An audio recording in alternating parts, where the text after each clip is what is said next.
Hey, Jennifer.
Evening.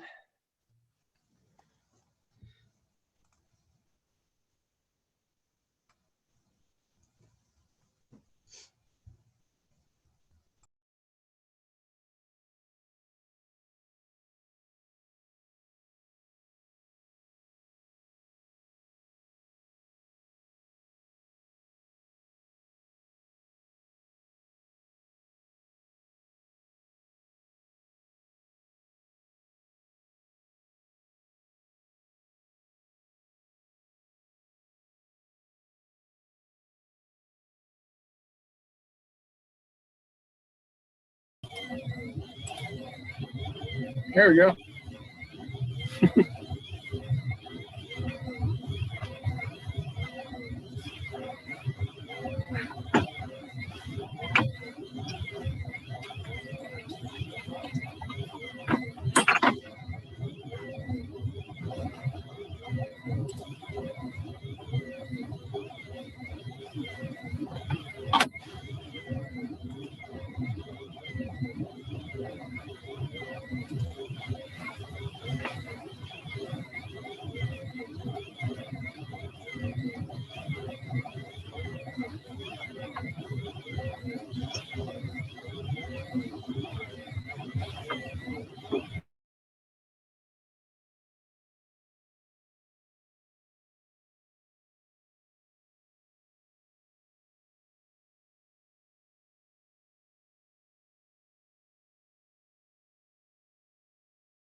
Hi, Laura. Nice to Hi see there. you.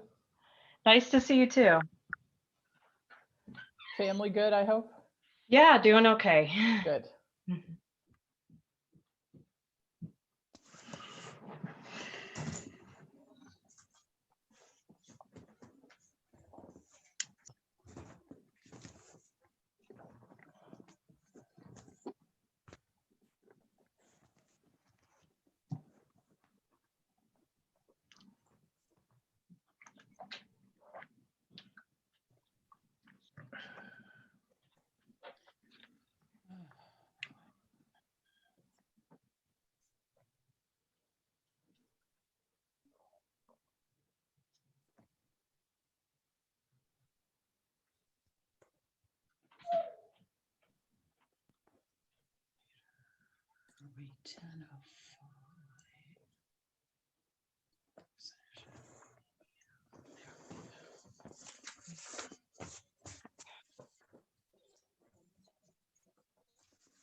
I think we're just waiting on Karen.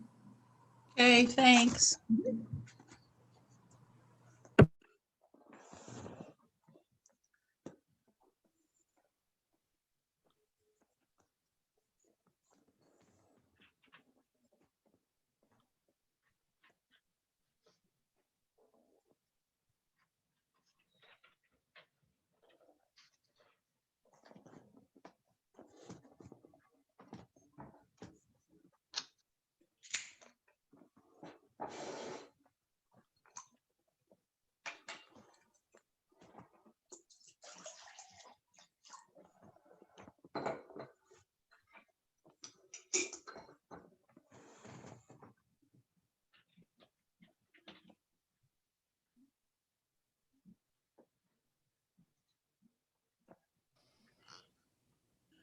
As we wait, I got out my presidential election campaign slogan mug for the time leading up to the election, and I've just identified what I believe to be one of the worst 20th century campaign slogans, which is Clinton, a cure for the blues, with him playing the saxophone.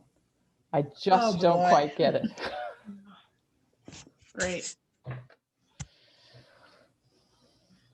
Probably several different meanings in that phrase. It was simpler times back then. Yeah.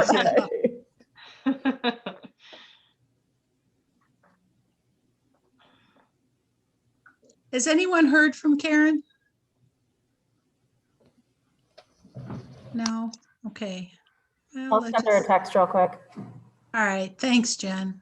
Emerson might be calling her. That might Yeah, be I it. think Emerson's, Here she comes.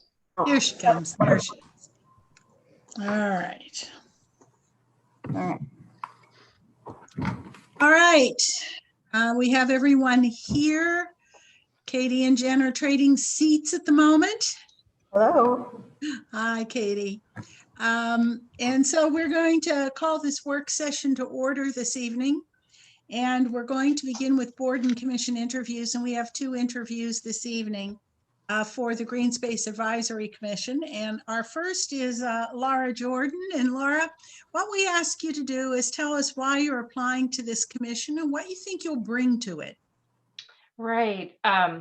Well, I have been watching for an opening on this commission for many years. I walk every day through the wonderful parks in Webster Groves. I love what has been done in the past 22 years to the green spaces and parks since I moved here. And I want to give back and serve on the commission. I am a CPA by profession, but I've been a home gardener ever since I could start gardening once I was on my own. I'm passionate about nature and native plants, and I am a very organized and detail-oriented person. So I feel like I can help the commission by bringing my organization and my passion for nature and advising it with the direction and it needs, or people feel like it needs to go. Thank you. Thank you for that. And I'll ask whether any of the council members have a question for Laura.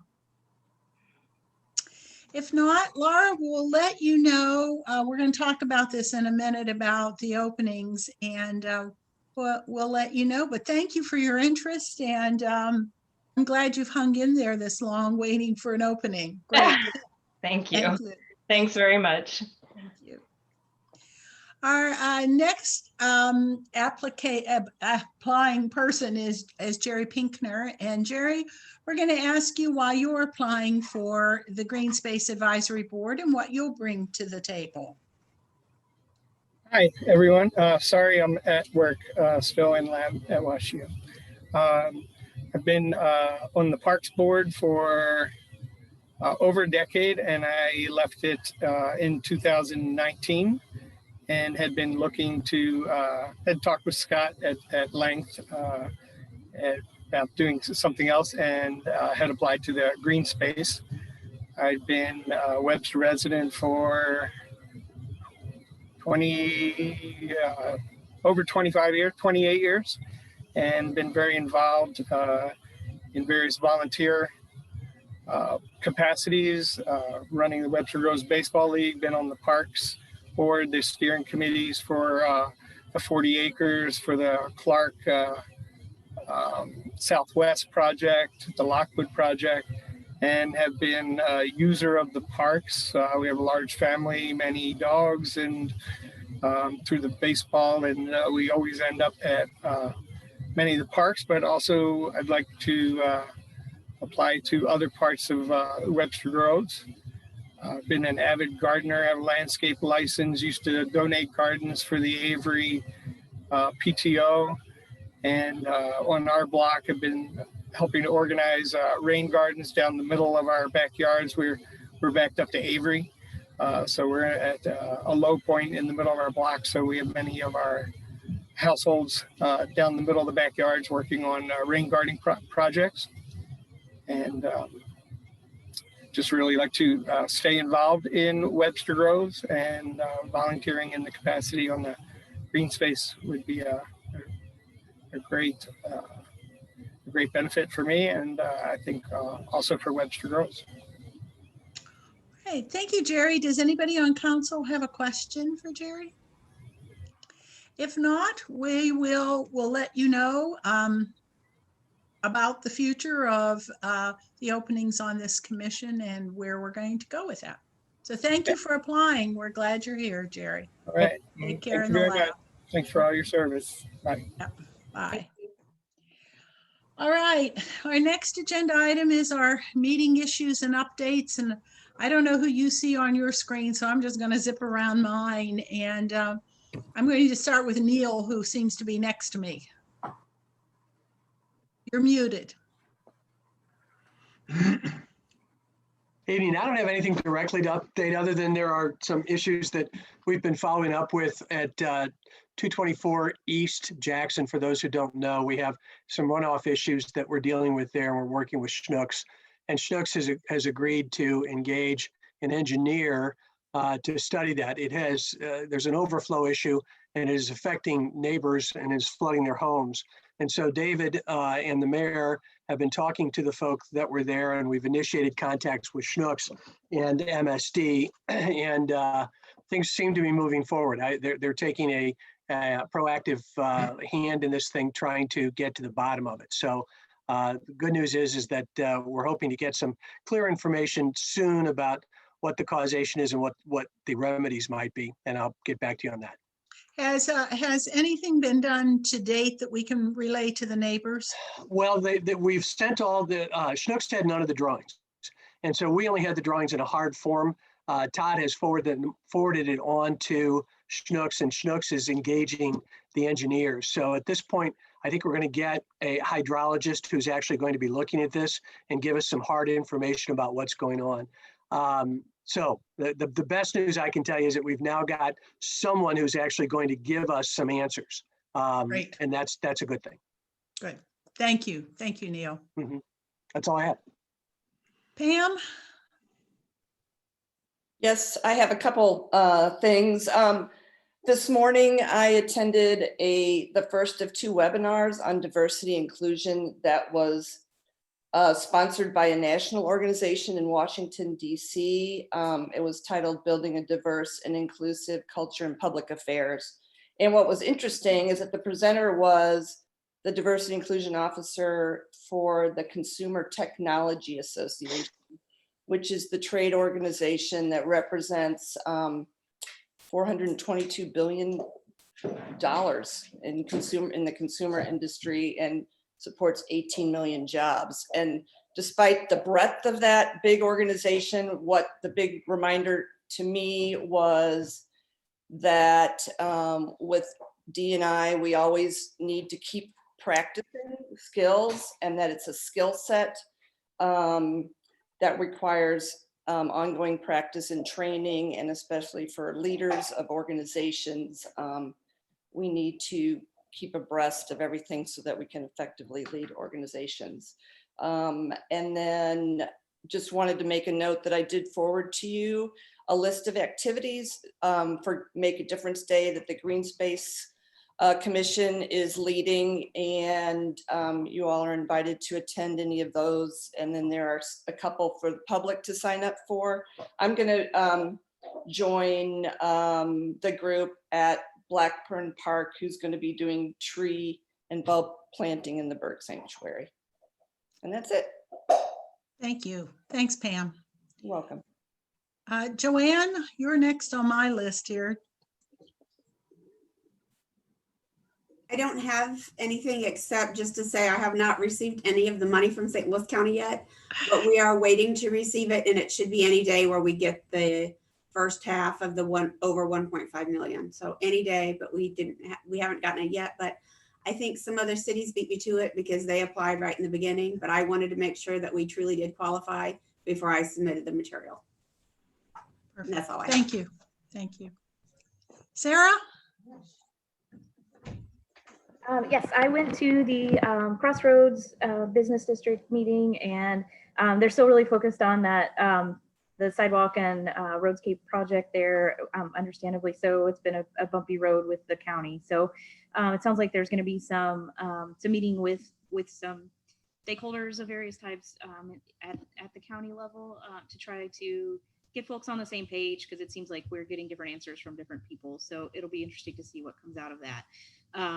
And then could give a quick update on we had our final notary drive this past weekend. It's our coldest one yet, but great participation by volunteers again. And we think around 60 voters come through to get their ballots notarized. Lots of folks stopped in and asked questions too. So it was good that we were able to provide some information as well. And just, I can't thank Jennifer and Katie enough for all their help getting that all organized and orchestrated, and Laura also for helping out in these last couple as well. So really appreciate everybody jumping in to get those done.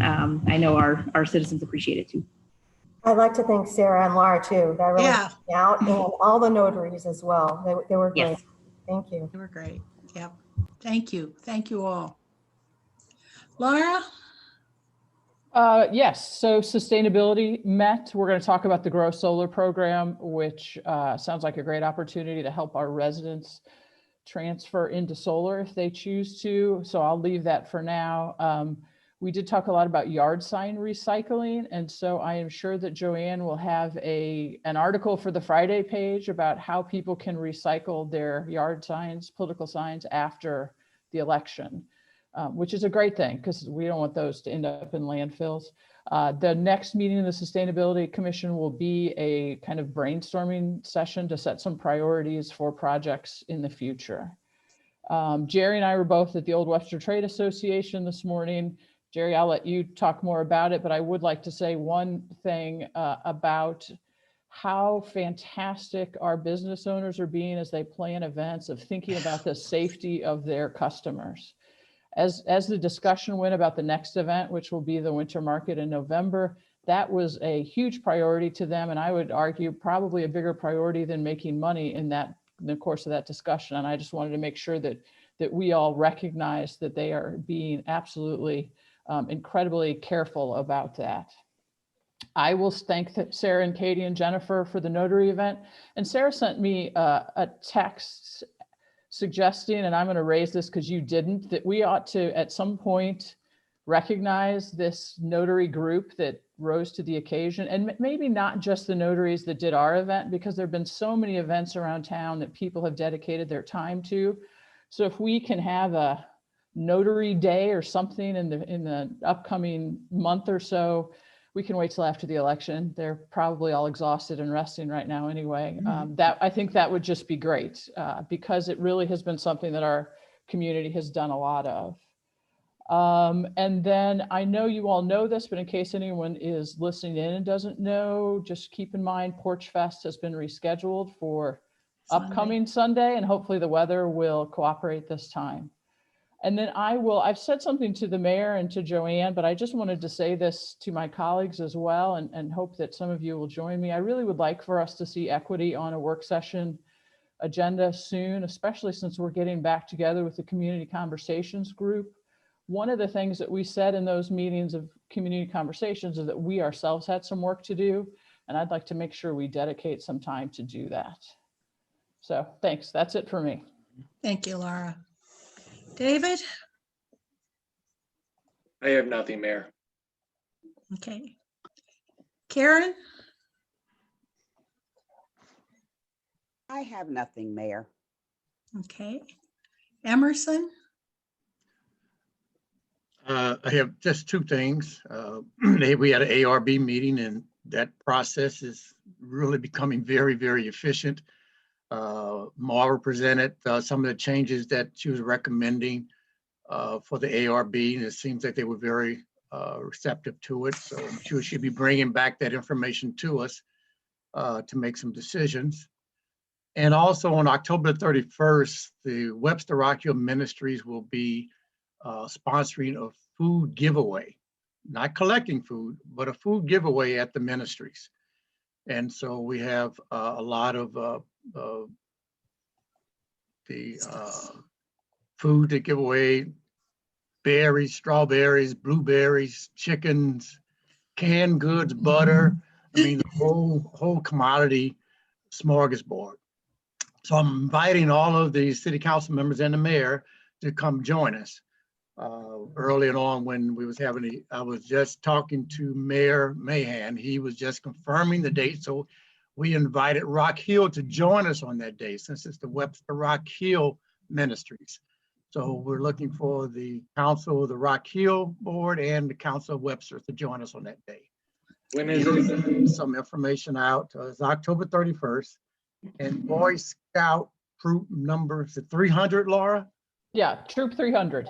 Troop 300 will be there to assist in putting our bags together, our boxes together, and helping us to distribute it to the community.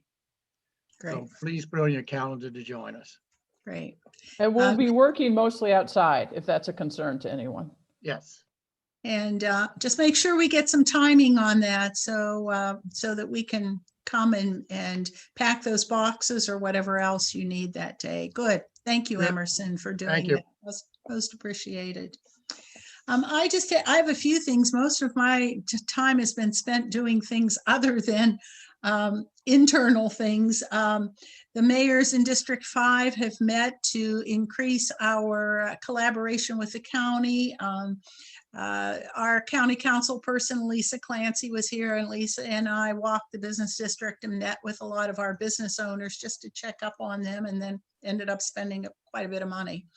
I did an arts interview with Webster Rock Hill radio station that is kind of an interesting thing if you want to hear it, with Katie Cahoon, who is the chair of our Arts Commission. Did a panel discussion on advocacy for women with Edward Jones, stuff like that. The Amendment 3 things that you have seen, I've been working with trying to get some press on voting no on Amendment 3. And you know, I was approached by someone saying that they thought this was an inappropriate place for a municipal official to advocate. but it affects our community. It eliminates 25% of the population of our community. And I feel as mayor, I advocate for everyone here and that it's appropriate for me to get involved with that. The old Webster Trade Association, they have a wonderful collaborative spirit that you could just see how much they try to help each other and that concern for their customers. In planning some of the things that they were planning for their November market, they were very concerned about not getting too many people packed in and that sort of thing. I reiterate that Saturday is Make a Difference Day. There are lots of projects all over town. It's nice to know that Pam will be at Blackburn Park because there are a couple of other projects that you may want to get involved in. And I will be sending something out. November 5th will be the date of our next community conversation meeting. And we couldn't save the Magnolia. So that's it for me. So we can Mayor, go can I on. make one more announcement? Sure. Yeah, also, as reference to the Webster Rock Hill Ministries, we're starting our holiday food giveaway, except this year we're donating gift cards in lieu of the gift baskets. So I think Mayor Welch is going to put something in the Friday paper this week, so you can start donating to that cause. Okay, thank you. Thanks, Emerson. We'll do that. All right, we're going to go on to our topics, and our first topic is the Missouri Botanical Gardens Grow Solar Program, and I'm going to turn that over to Joanne, who has arranged for a little presentation on that. Joanne, go for it. So with us tonight, we have Catherine, also known as Kat Golden. She is from the Missouri Botanical Garden, and she'll educate us a bit about the Grow Solar Program. Okay, Kat, you're on. Is it okay if I go ahead and share that PowerPoint? And did you already share the PowerPoint? You're muted, Joanne. I started talking, then I realized that. So I emailed the mayor and the council have received it, but it would be nice if you also shared your screen now. Okay. Perfect. Just get those details worked out for, it's always a little clunky.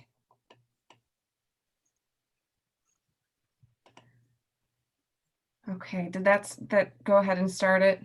Yes, it looks good. Perfect. Well, thank you all for having us, me here tonight to talk a little bit about the Grow Solar St. Louis program. This is a program that is in partnership between the Missouri Botanical Garden, Washington University in St. Louis, and then Midwest Renewable Energy Association. And then we have a whole list of municipal partners that have supported the program for 2019 or 2020. So like Joanne said, I'm Kat Golden. I actually work for the Earthway Center, which is the Missouri Botanical Garden Sustainability Division. Normally, I am doing a lot of K through 12 work in sustainability, as well as community programs such as the Grow Solar program. This has been my first year with Grow Solar St. Louis, so I have learned a lot about the program, what it is, and the impact it has on the community. So I'm excited to share some of that information with you all today, and then kind of share a little bit about how the City of Webster Groves can get involved and help support residents in going solar. So Grow Solar is a group buy solar education program. So we focus on sort of using economy of scale to help create a more affordable price for people who are participating in the program to actually buy solar for their homes.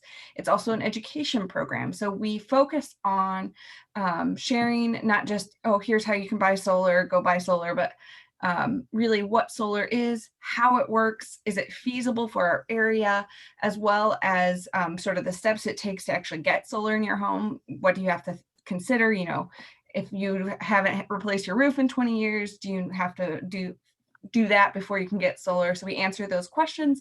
But a huge part of that, which is what one of the things that the garden is really proud of this program is that it's also an energy efficiency education program, because we believe, you know, the best way to save energy is to reduce how much you're using in the first place. And so if we have a lot of unnecessary spending of energy, whether it's because our homes are leaking and drafty, or because we are leaving so many appliances unplugged or plugged in, then there are things that we can do before we even go solar to save some of that energy. And all that's going to do is help make, if you are going solar, it's going to make your dollars go further. So that way you're having the best energy profile overall for your home. Another part of this is we help make the process easier. So everybody who participates in the program knows that the Missouri Botanical Garden, Washington University, and Midwest Renewable Energy Association has vetted our installer through a very competitive bid process. So that means they're getting the best deal possible, but also that their installer is well established, knows how to work in the solar industry, knows how to do permitting, and really gives them the best deal and just experience in making this large investment. So every year we do offer a competitive bidding selection for that installation project, and Straight Up Solar has been our partner for both the 2019 and 2020 years. It is a sort of deadline bound program, which helps us get people signed, contracts signed. It helps people kind of, oh, if I'm waiting and lingering on the edge, kind of push them forward so we can kind of do all the math and figure out what the overall rebate for the group will be through that program there.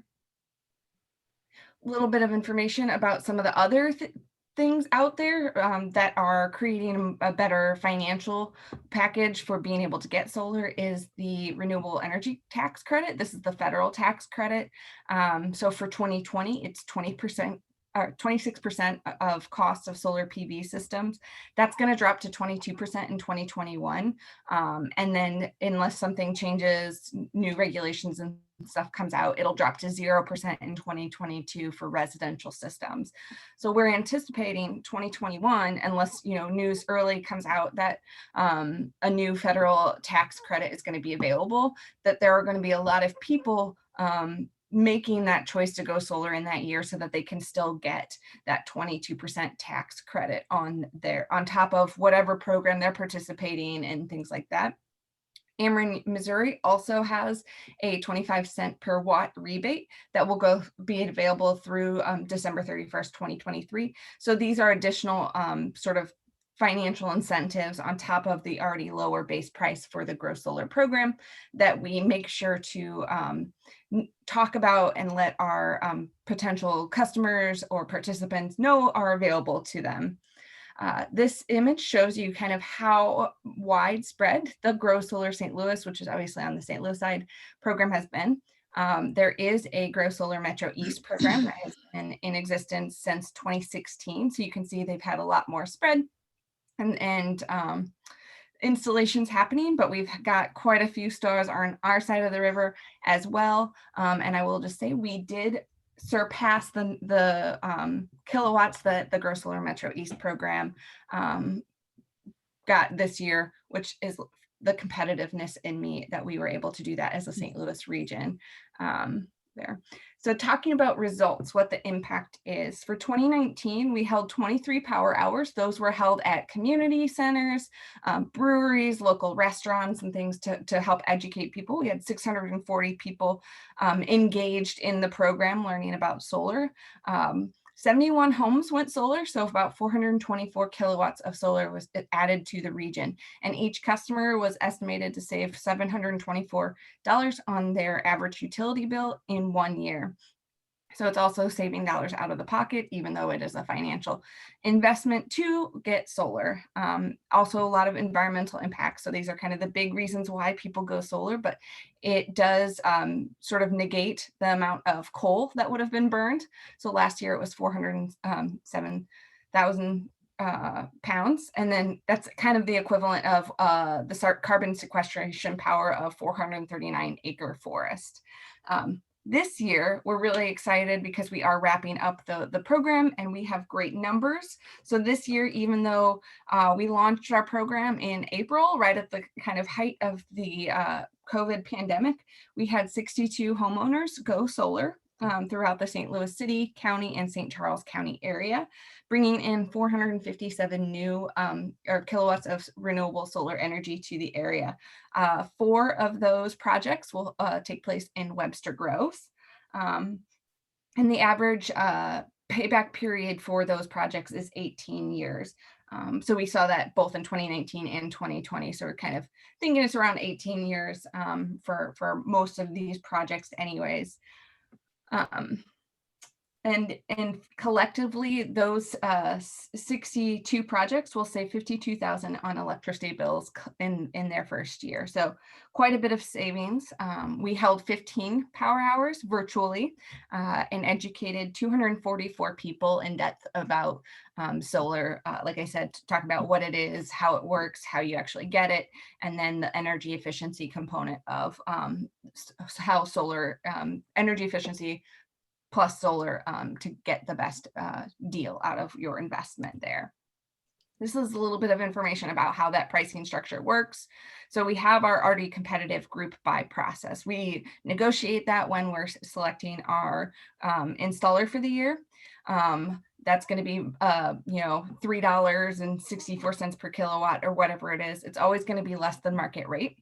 Then whoever the homeowner is going to have some options to choose from. Some of those options are, oh, I want a better module, or I want to invest in battery storage, or I need a car charging station. And some of those options are going to be important to actually install solar, like critter guard, or if they have a flat or angled roof and things like that, which will give you their final price. And then at the end of the program, depending on how many people participate, they'll also get the group buy rebate on top of the Ameren and the federal incentives.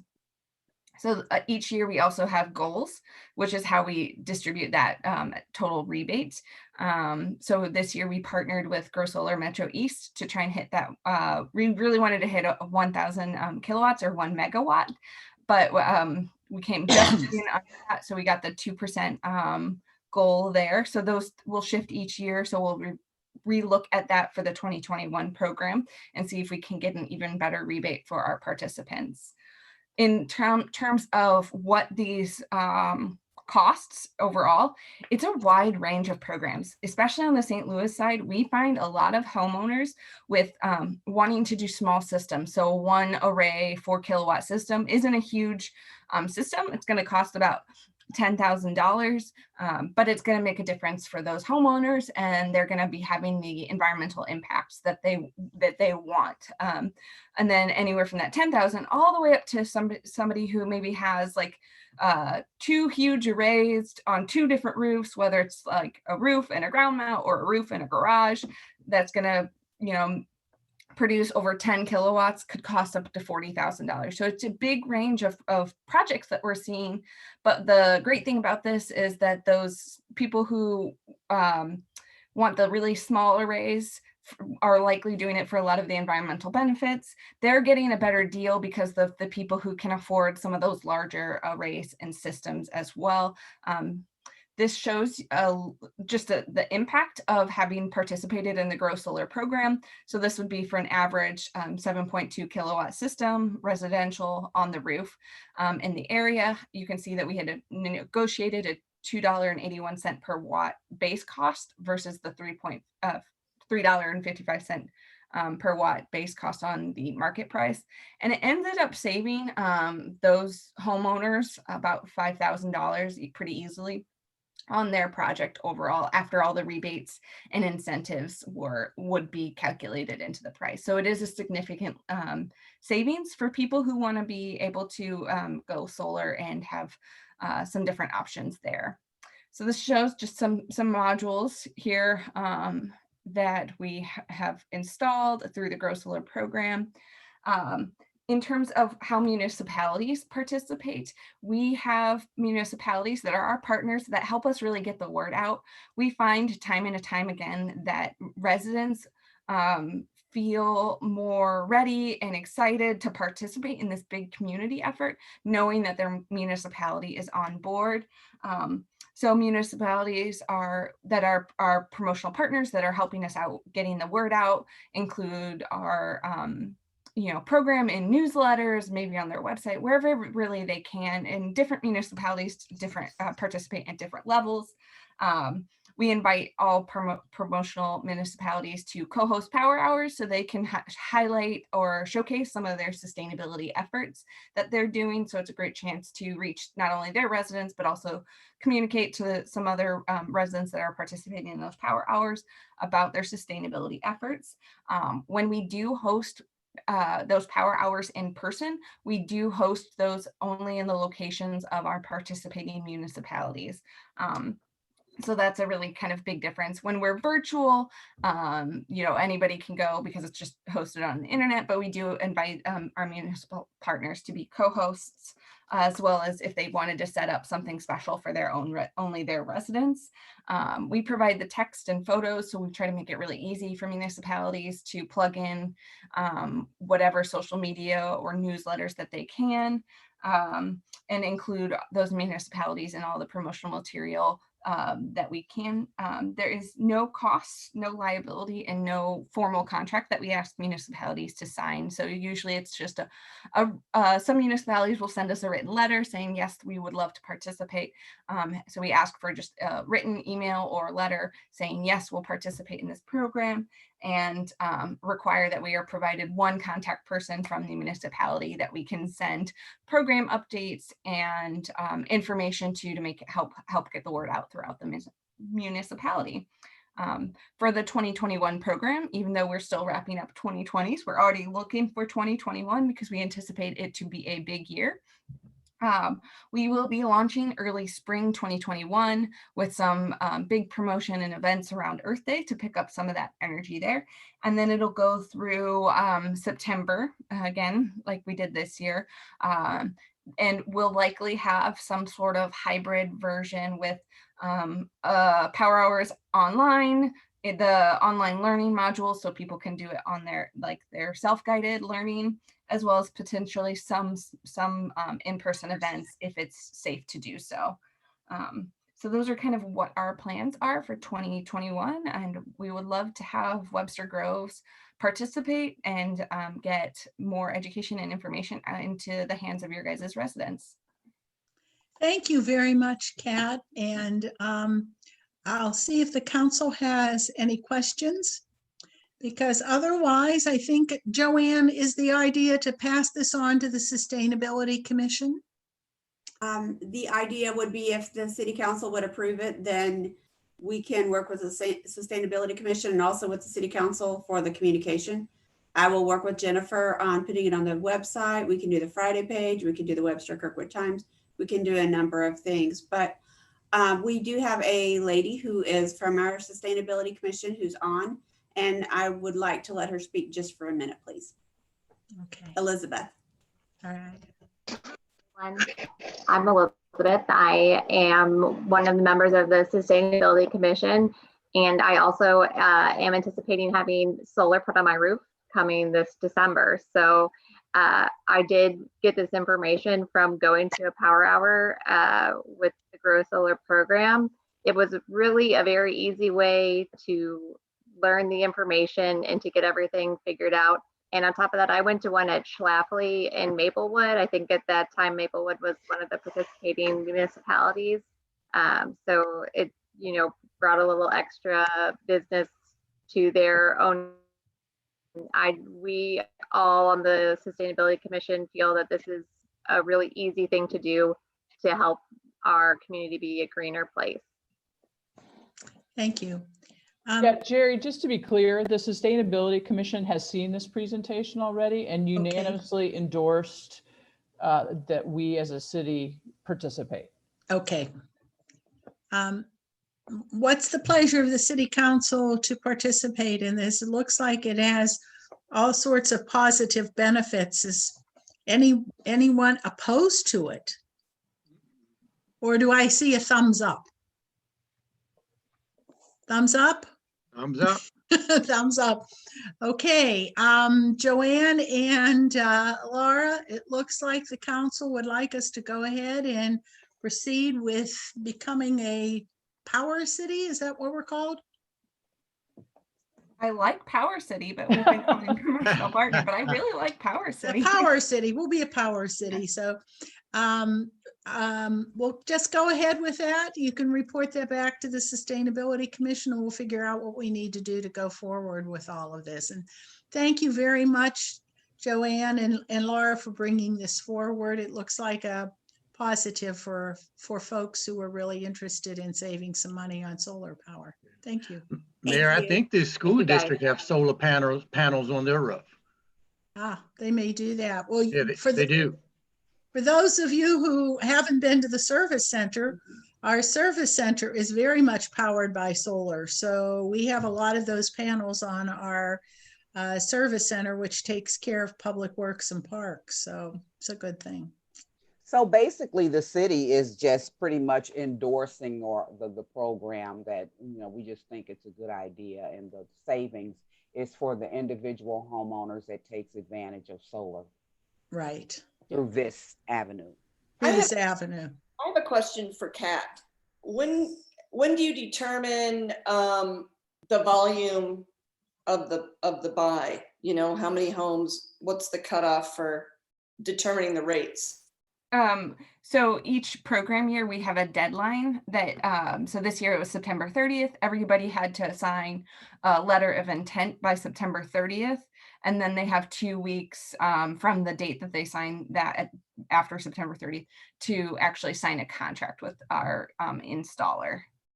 So residents of ours that sign up from now forward will be part of the next September 30th deadline. Yeah. All right. Thank you all very much. And I think we'll go on to our next agenda topic tonight. Thanks, Kat, for coming, and Elizabeth for joining us also. Much appreciated. Our next is a presentation from Dale Curtis on the Attorney General Police Stop data. And I think it's really valuable for us to understand not only how that's collected, but some of the changes that the police department has made. So Dale, I'm going to pass this on to you. Okay, thanks, Mayor. Joanne had asked me to prepare something basically to give an explanation and overview, both of our past disparity rates and also our current practices. I've got a very brief presentation on a slide that I'll go over. Most of you have seen this before or something similar, but for those that are new, I think it'd be beneficial. Also, quickly on the fifth slide, we made a slight miscalculation on the formula on the disparity rates, but I corrected them. So the one you have is going to be a little different than the one I have on the fifth slide, but this one that I'm going to show you is the correct disparity rate.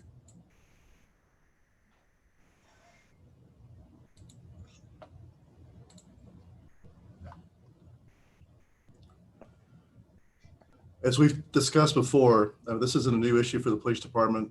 We've been working pretty hard on it really for the past 20 years. In 2003, we put it into written policy. Since that time, in the past 17 years, we've had over 6,000 hours of training on racial profiling. We believe we've established a culture and a leadership that discourages any type of racial profiling and also focuses on the disparity rates. One of the problems that we've talked about with the traffic stop reports is that it does have some flaws in the formula. The most important being that it's based upon the residential rate. And obviously we have a lot of transient traffic going through the city on major thoroughfares. So typically we stop 12 to 14% residents during the year. And that really is more of a important gauge on the disparity rate than the overall rate. Having said that, as I've said many times, we don't discount the report. We know there's concerns from it, and we're trying to address those concerns.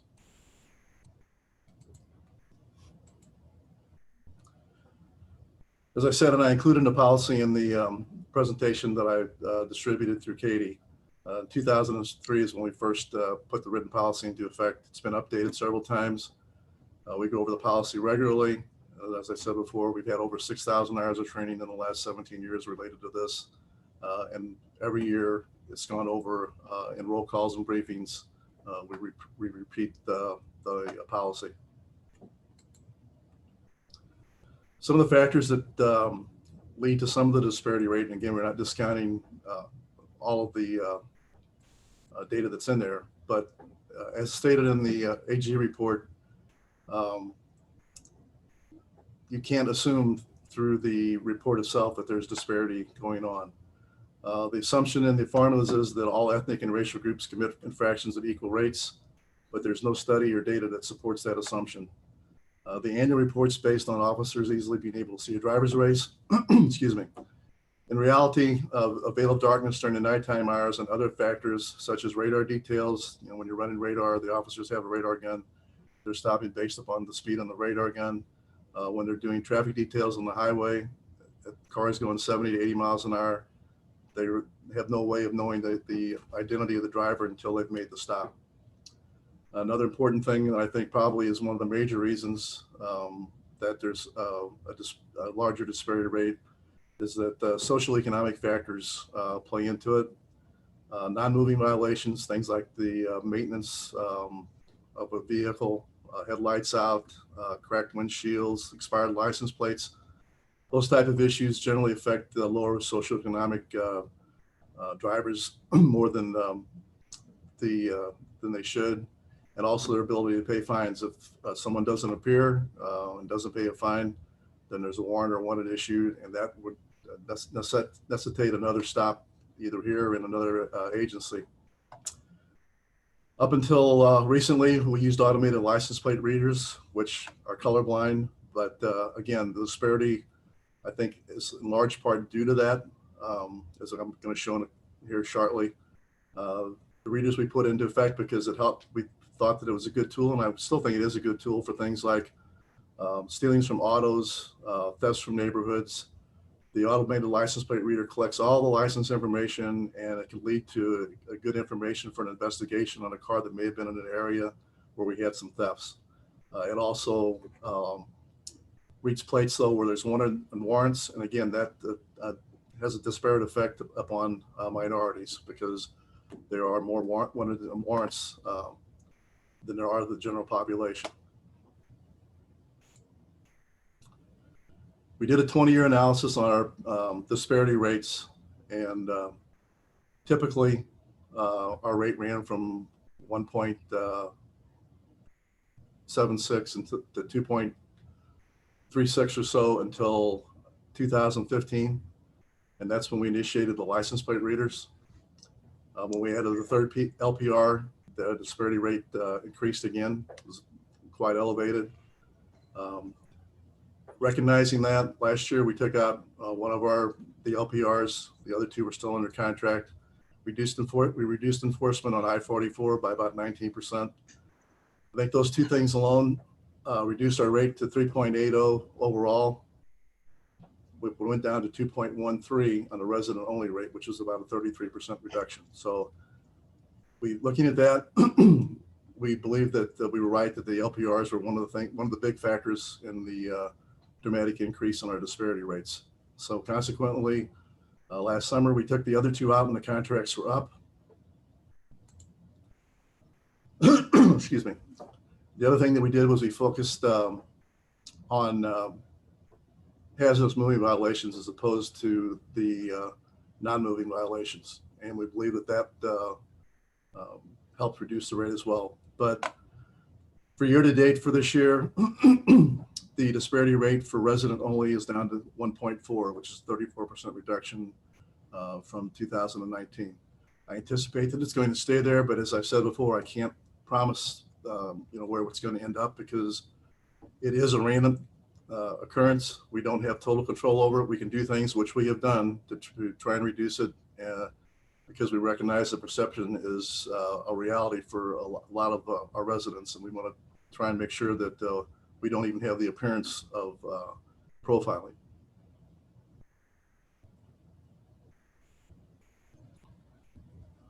As I said before, the AG report acknowledges that the disparity index rate does not equate to bias.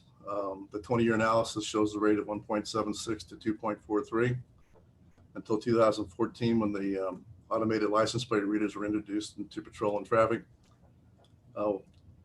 We did not keep the statistics for resident only for the years up until 2018, when we started tracking it. The AG report started requiring it at that time.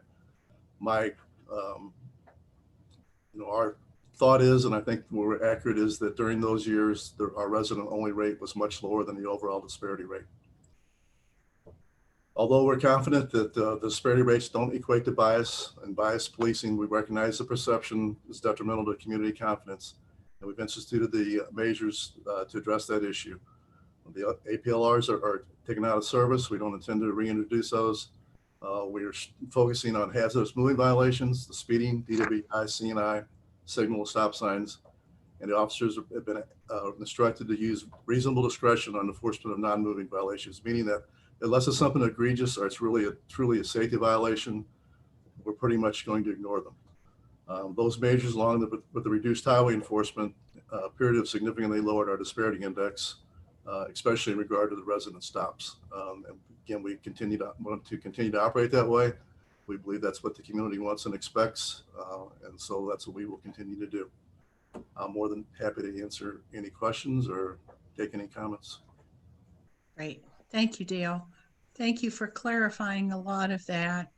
I'm open to seeing are there questions from council or comments?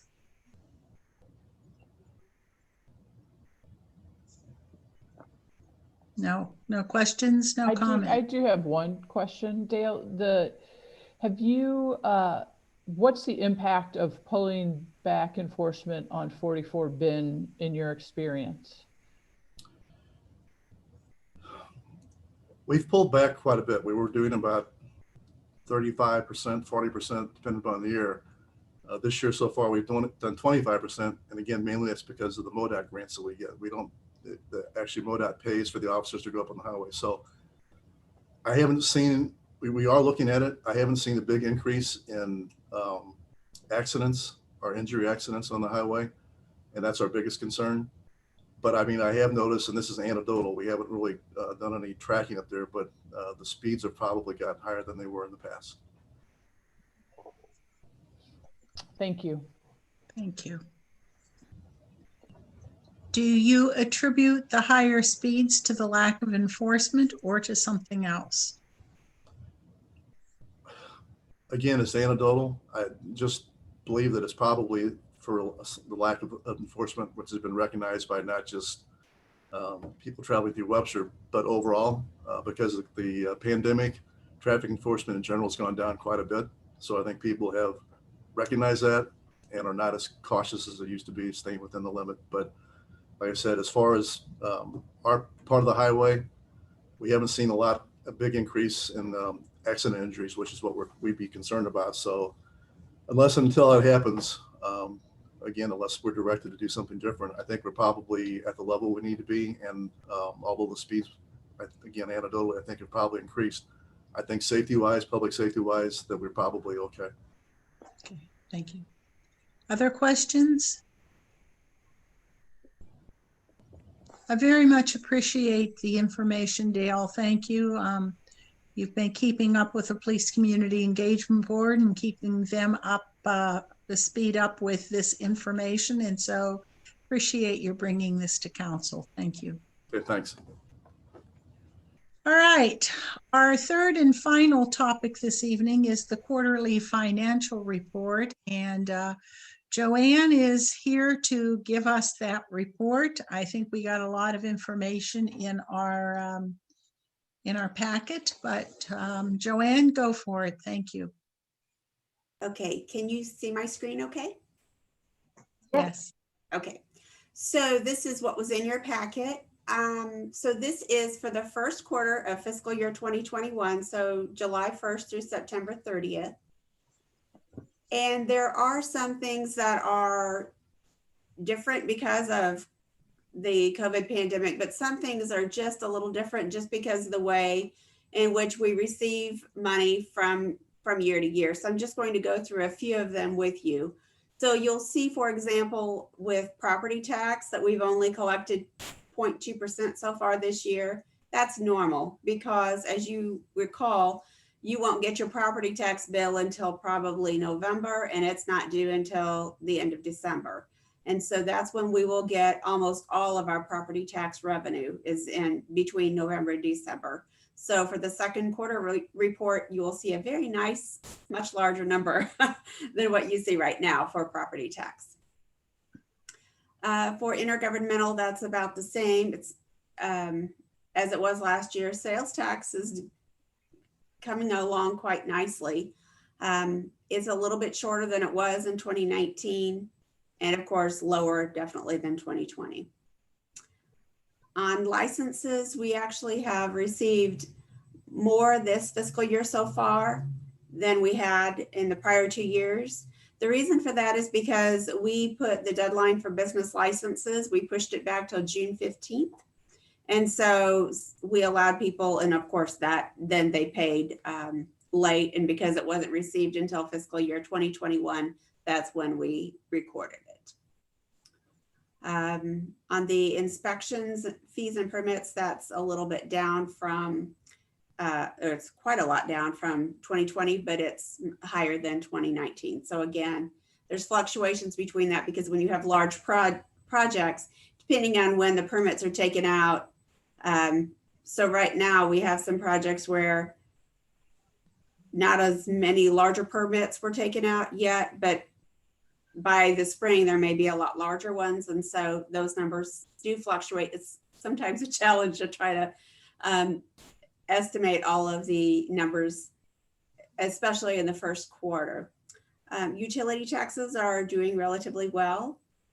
Our fines and forfeitures line is very dismal compared to last year, but that's partially because courts are just being done virtually, and because a lot of people weren't out for many months during the COVID pandemic as well. So there wasn't as many tickets issued either. The next item, the service fees, that's down from 2020. I'm sorry, it's higher than 2020, but down from 2019. Recreation fees is the other one that's much lower than what it normally is. And as you know, that's because of many issues. Unfortunately, there are some programs where they tried to start. So one was Camp WeBG. There was another with the youth, I think it was youth soccer team. And then, you know, they get them started and then they have to shut them down because of COVID. So we've had to do refunds, et cetera, et cetera. So that number is a lot lower than it typically is. When you get down to expenditures, though, you'll note that the Park and Rec Department has spent less money also, but part of that is because the pool was closed and other things where they didn't spend the money that they typically would at this time of the year also. And then finally on the other Joanne, if I can interject just a moment with the recreation fees. Some of the mayors are concerned because all of us who are running recreation centers and rec plexes are in trouble because we cannot, as you can see, the amount that's coming in from the fees and the projects and the programs just isn't, it's just not keeping up. We're suggesting, the suggestion has been made if that the county might think about if they have extra funds that they've allocated to municipalities that they've not spent yet, that maybe we can find a way to kind of fill in the gap with some of those fees for our recreation centers. Cross your fingers that we might be able to do that. Thank you. So then the other item in the revenue, the other income, that's low. And part of that has to do with the fact that it's the reporting of our interest income. And you may not know this, but we can only invest money in CDs and certain other very conservative investments. So we can't do as a municipality, we can't invest in stocks and bonds and things like that. So our rates are tiny now because of COVID. And so we just don't have very high rates of interest that are applicable to this. So most of this other income includes donations and items like that. Thankfully, though, if you take a peek at the revenue, we're about $500,000 off from where we were last year, and then about 300,000 from the year before. So we're not in too bad of a situation considering the issues and considering the situation that some of our neighbors are in right now. With regard to the expenditures, there are only two areas that I'd like to point out. On the manager, clerk, council, legal, and boards and commissions, that one's higher than the 25% you would expect it to be at 1/4 of the year being over now. And that's because in July is when our prior city manager retired. And so there were payouts of vacation and sick leave that we had to do at that time. And so that's why that number is a bit higher.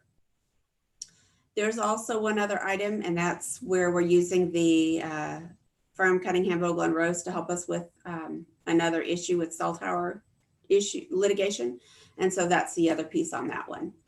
With regard to insurance, it's a timing issue. If we would have paid our bill a little bit later, you wouldn't see it until actually the next quarter.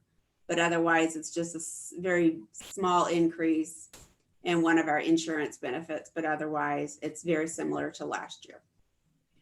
So I just want to show you down at the bottom this fund balance number. So when I showed you the end of year, when I gave you the report this last time, I gave you a fund balance number, which was different. I told you it was going to be around, for the end of June 30, 2020, I told you it was going to be a different amount.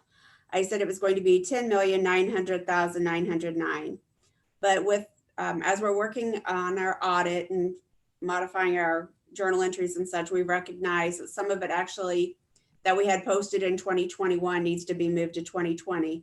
So our number is actually higher by about $111,000. Great. And then I just wanted to mention one other thing, and that is, so up here, when you notice that we're short, we're always really careful about not overspending our budget. We don't pay as much concern to it in the beginning of the fiscal year, but when we get closer, like mid-year, I will start talking to the department directors if I see concerns, and we will make adjustments and modifications to those items where we can not spend the money. So on the materials and supplies and other items, we work on those. And then I also mentioned that I did make the request, and anytime we should be getting those funds from the St. Louis CARES. So then that will increase our fund balance number. Great. And that's all I have. Does anybody have any questions for me? Yeah. Are there any questions or comments?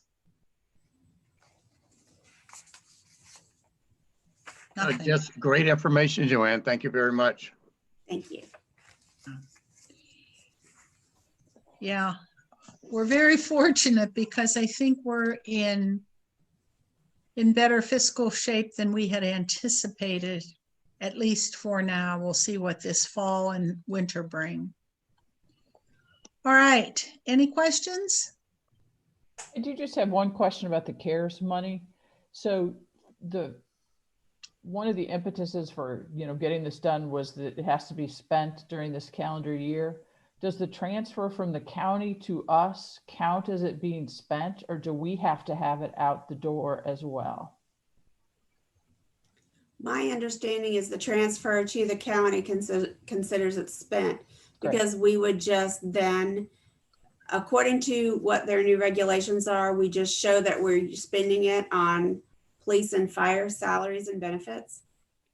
And so I have until November, and I will be submitting that information. I'm going to do detailed by employee to show all of that, how much it really costs for the police and fire to actually function here. And so that they have the itemized detail that they need. And I think that should be all that we need to provide to them. However, there's also something that we have to submit. And so I might be able to provide more information, Laura. I have to go online and set something up with the federal government. And I think it's SARS, or no, that's COVID. SAMS, I can't remember the code right now. That's okay. Someone just asked me that question, so I thought I would ask someone else who knew the answer to the question. I'm sorry, I don't. Great. Yes, you do. You did. You answered it. You answered it. It's fine. So, any other questions? Okay, Joanne, thank you very, very much for this. Appreciate it. So we can do finally our appointments to boards and commissions.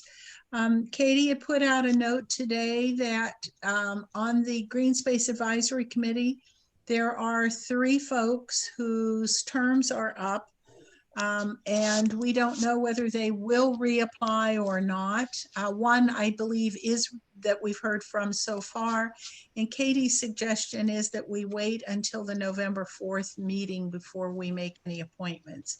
We assess who may be wanting to reapply, etc. Is that correct, Katie? Yes, thank you. Good, good. All right, if that's okay with everybody, we'll just hang on to that for one more meeting and go from there. So, all right, we have a few minutes that you can go and grab a cup of coffee or take a quick break or whatever, and we will reconvene at 7:30 unless someone has something they would like to comment or ask about. If not, then take a break. We'll be back at 7:30. You can mute or video yourself or grab a cup of coffee, or whoever's drinking Diet Coke around here, whatever.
Is everyone ready for Halloween?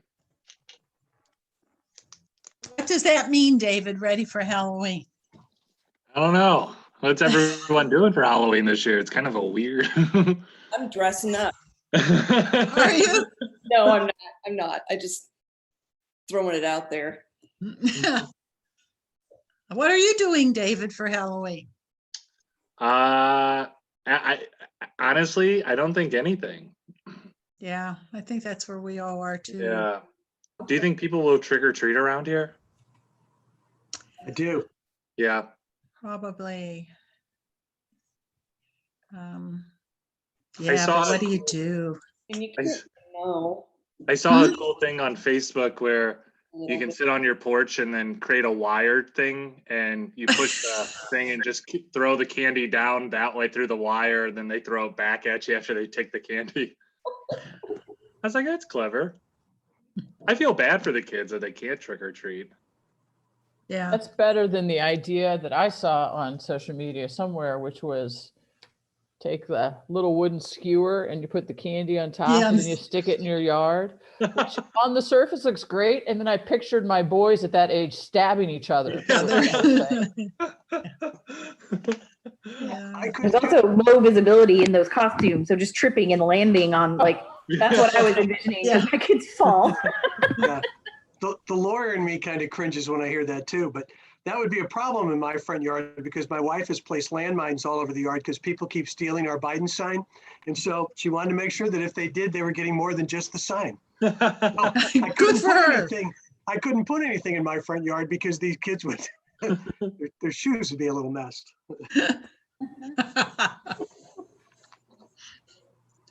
Oh, what an idea. It works too. Nobody's taken it since. Interesting.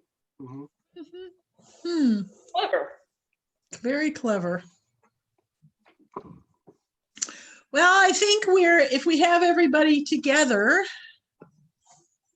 No, are we missing anybody? I don't think so. Emerson. Oh, there he is. There, Emerson's here. And Sarah and Karen, David. Okay. Well, I'm going to go ahead and call this meeting to order and welcome everyone to the City Council meeting. And we welcome your questions and ideas, and we are asking that public comments be limited to 3 minutes. And I want to make sure that everyone understands that comments may be submitted via email by 4 p.m. on the day of the meeting in order to be included in the meeting minutes. But you can also comment during remarks of visitors or a public hearing by using the raise your hand button on Zoom. And we in City Hall, Jennifer watches for the raise your hand button, and we can then call upon you when it is your turn to speak. If you do that, we need you to identify yourself with your first and your last name when you are called upon. Regardless, we are going to limit our comments to 3 minutes. So we'll start with the roll call. Katie. Yes, Mayor. Mayor Welsh. Here. Councilmember Arnold. Here. Councilmember Bliss. Here. Councilmember Franklin. Here. Councilmember Smith. Here. Councilmember Alexander. Here. Councilmember Richardson. Here. All right, we're going to have the first of our 3 public hearings this evening. And our first one is an application by Webster Group 1, LP and MS Partners, LLC for a change of zoning from B2 multiple family and commercial district to PC planned commercial district on an approximately 1.25 acre tract of land located at 37, 41, and 45 to 47 South Old Orchard Avenue. So we're turning this over to Mara. I apologize now for having 3 hearings in one night, but I'll try to go through them as efficiently as possible. So the first one that you have before you is a rezoning to PC planned commercial. It was before the Plan Commission at their last meeting. And what I'm going to do is go through all the basics of this hearing in regards to the particular property, what the request is for, and what staff's recommendation to the Plan Commission was, and what they have forwarded on to the council. So this property is existing property that is developed. It was developed as a B2 multiple family commercial district. You can see the property, so I'm trying to get the slides to move. You can see the property here, which is outlined in purple. To the north is Old Orchard Shopping Center. There is also a restaurant and parking to the east, which is Highway 61 Roadhouse, as well as the BNSF Railroad and I-44. To the south is multiple family that's used by the Repertory Theater as well as Opera Theater for people who are there for the performances. As actors, performers, they stay in the apartments just to the south. And then Narix High School is to the west. This history was quite interesting when the owners of the property came to me and asked to do something pretty small, minor. We started digging through the history and realized that this property had history going back to 1958. There have been a series of site-specific ordinances, there have been variances, there have been re-subdivision plats.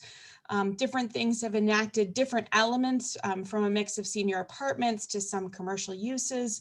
But primarily from 1958 to 1985, it was largely undeveloped. And then in 85 is when it was finally rezoned from a C commercial to a B7 multiple family and commercial district.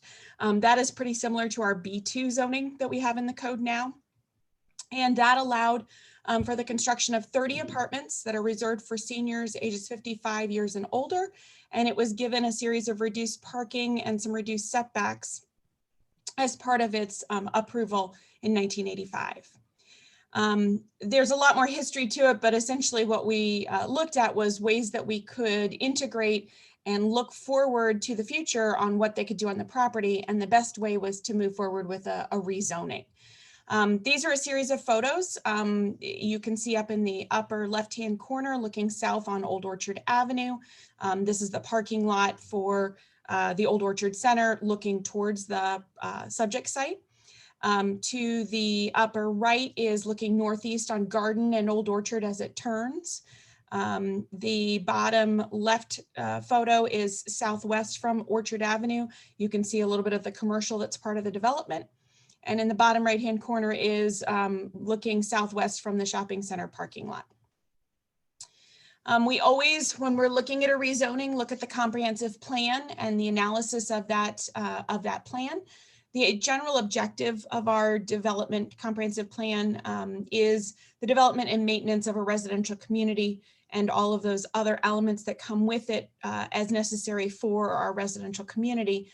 And one of the things that is listed in our comp plan on our map is multiple family residential. And then adjacent to that is the commercial or mixed use that was listed in the comprehensive plan on the map. So this is consistent with the comprehensive plan. A PC planned commercial district is a district that's in our code that's supposed to allow for integration of uses within one district, where it also allows you to be a little bit more flexible in looking at the different regulations that it has to follow. And it puts together a very site-specific plan. And in this case, it's a little unusual because pretty much most of it's already developed, but it's giving some additional flexibility for them for the future, for some additional development, as well as to continue to maintain what they are doing on the property today. The districts are supposed to be developed according to a development plan that is first supposed to be reviewed to the City Plan Commission, and then after that hearing is supposed to be forwarded to the City Council. Oops, sorry. In terms of uses, people are allowed to request a series of uses or list of uses from the permitted and conditional uses of the C and D commercial districts. One of the things that they can request is multiple family residential, which is a conditional use in a D district. The C district is primarily made up of commercial uses in addition to the commercial uses in the D. So the applicants have put together a list of uses that include both what they have there today, as well as a little bit of flexibility that their commercial spaces could change over time, and that there's sort of a smaller list of uses that are possible things that could be for tenants in the future. So the list of uses includes a very specific number of dwelling units, which is your multifamily, continuing to request it to be for seniors ages 55 years and older. Then it goes on to a series of smaller uses. Some are already there, and again, some could be for the future. Art gallery, animal grooming, bakery retail, bicycle sales and repair, catering establishment, convenience store without gasoline, dressmaking and tailoring, drugstore and pharmacy, no drive-through, dry cleaning establishment, financial institution, no drive-through, grocery, office for the conduct of any lawful business or professional pursuit, restaurant, no drive-through, retail sales establishment, no drive-through, shoe shop, repair shop, coffee shop, no drive-through, painting and decorating shop, and personal services.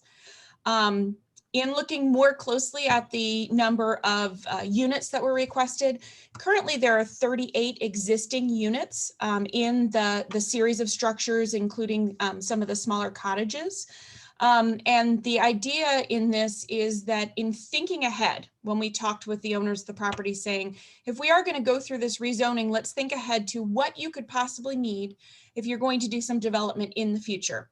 Could be 5 years down the road, it could be 10 years down the road, but what other options would you like to look at? And one of the things that they looked at was the possibility that on top of the smaller one-story commercial, that they could put some additional units. So the idea was the possibility of maybe 8 more senior units. We would recommend continuing to limit the age to match with the other age restrictions that were previously approved with this. We also would recommend that all the non-residential uses be restricted to the first floors of the building as they are today. And that some of the other functions that are already accessory to what they're doing today would continue to be allowed. So for example, their art gallery use does have small events in it, and does have some other accessory uses of how they operate their business. In establishing this, we did need to look at, as part of our PC Plan Commercial District, what the requirements would be for setbacks.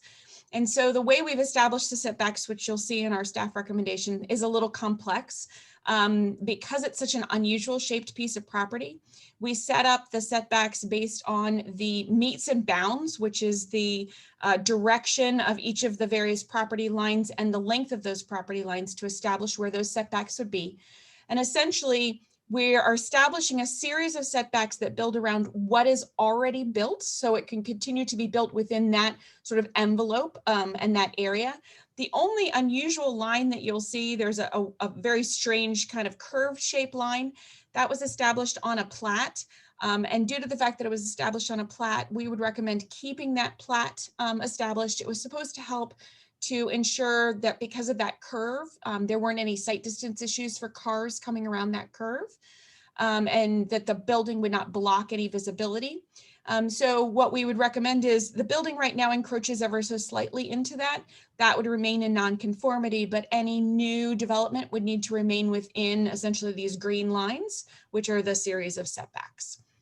There's also a series of 0 lot line internal setbacks. So that other than meeting building code, fire code, and any other special easements that they might have, they do have the ability to build within and on top of other elements of the structures. We always have to look at a few other of the regulations regarding height, regarding the overall development intensity, to ensure that this is in keeping with what we would like in that area. And I always reference it like it's like a puzzle, that you have all these different pieces that you need to fit in, and sometimes the elements of how tall it can be or how intense it can be are tied to how many parking spaces you can get or what green space you can provide. In this case, we are recommending that they stay at the 3-story maximum building height that they already have there today. You can see a little bit of a sketch that they've put together about the possibility of building above where they have some commercial. and creating the potential for 8 more units. So we would recommend that right now they have a mix of 1-story and 3-story. We would recommend that they continue to have a maximum of 3 stories.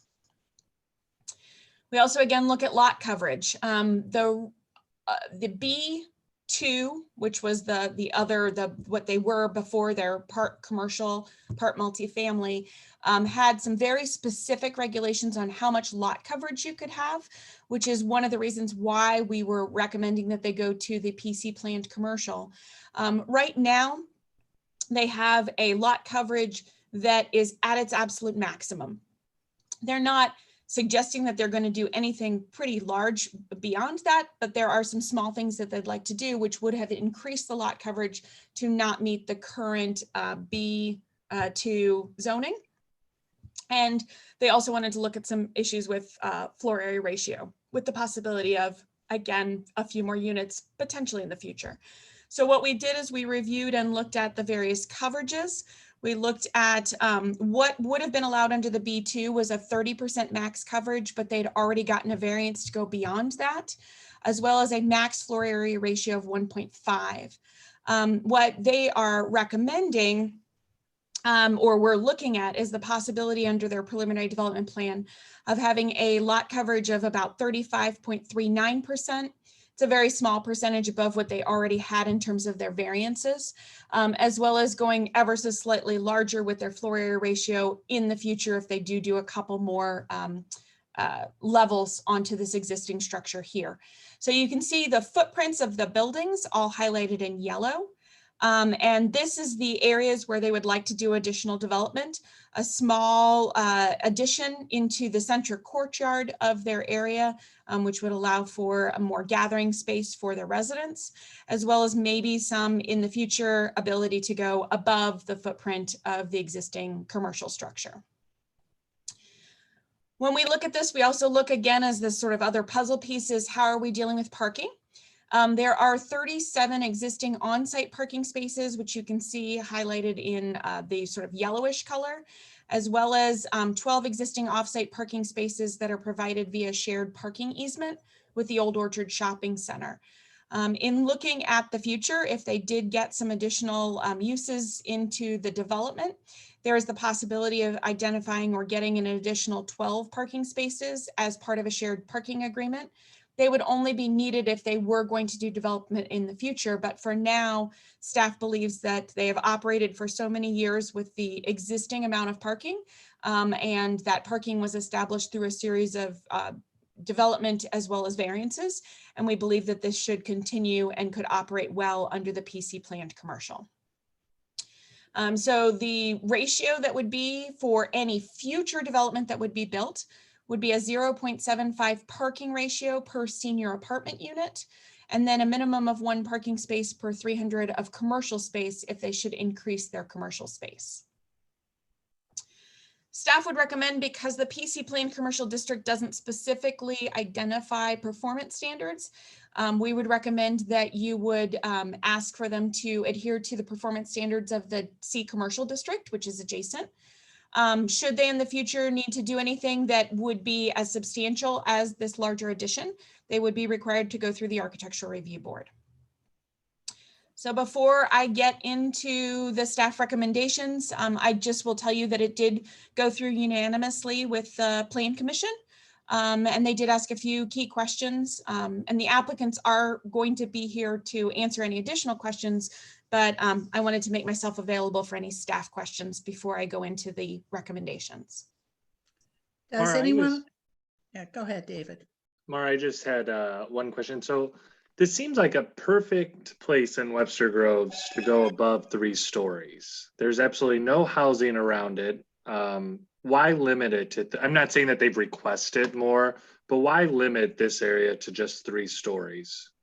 Primarily due to parking. You know, the area works very well with the low parking numbers that they have, but I think that if we went much higher and added that many more units, with the university around the corner, there's always been a lot of issues with parking, especially during the school year with the girls from NARICS and the commercial district. Now, it is interesting right now, due to COVID, many of the office users have found that they can let people work from home. And so we have now this massive amount of parking across the street, which is fabulous. It's working well, but it's not always going to be there for the future. So our concern would be more keeping it at this height just because of the overall intensity of the development and additional parking needs. Gotcha. Thank you. Amara, Any other? Go ahead. what does 0.75 parking mean? Or so are we saying, for example, if you had 100 units, then there would be 75 parking spaces? That is correct, because a number of those residents do not have cars. A lot of them take advantage of the fact that they are really close to all the walking areas around them. And I know, and Dave Sanders would be able to tell you this a little bit better, but Big Sky Cafe is one of those places where they can go and have meals. And I know that they enjoy everything that's really close to them in the commercial district. Thank you. Other questions? Go ahead, Mara, then. Okay. So the first thing, which I'm not going to read through again, are all of the various uses that we are recommending. And we always remind you that all provisions of the city code shall apply except expressly modified, which means that they will have to adhere to all other sections of our codes unless they're specifically listed here. All non-residential uses are supposed to be limited to the first story of the structure. Every use so operated will be in compliance with the C Commercial District Performance Standards. The total gross floor area of all structures within the PC district shall not exceed a ratio of 1.0. You'll note that in the recommendations of what they were going to do, it was going to be under that. We rounded it up slightly to address any potential other amendments that they might want to make to the footprint of some of the floor area that they have in there. Total site coverage of all structures shall not exceed 36%. Height of all structures shall not exceed 3 stories. Minimum of 49 off-street parking spaces on site or through shared parking agreements shall be provided within the PC planned commercial district. And then future development shall meet the following: minimum parking ratio of 0.75 per each residential unit, and 1 parking space per each 300 square feet of commercial floor area shall be maintained with the PC district or through private parking easements of a property immediately adjacent.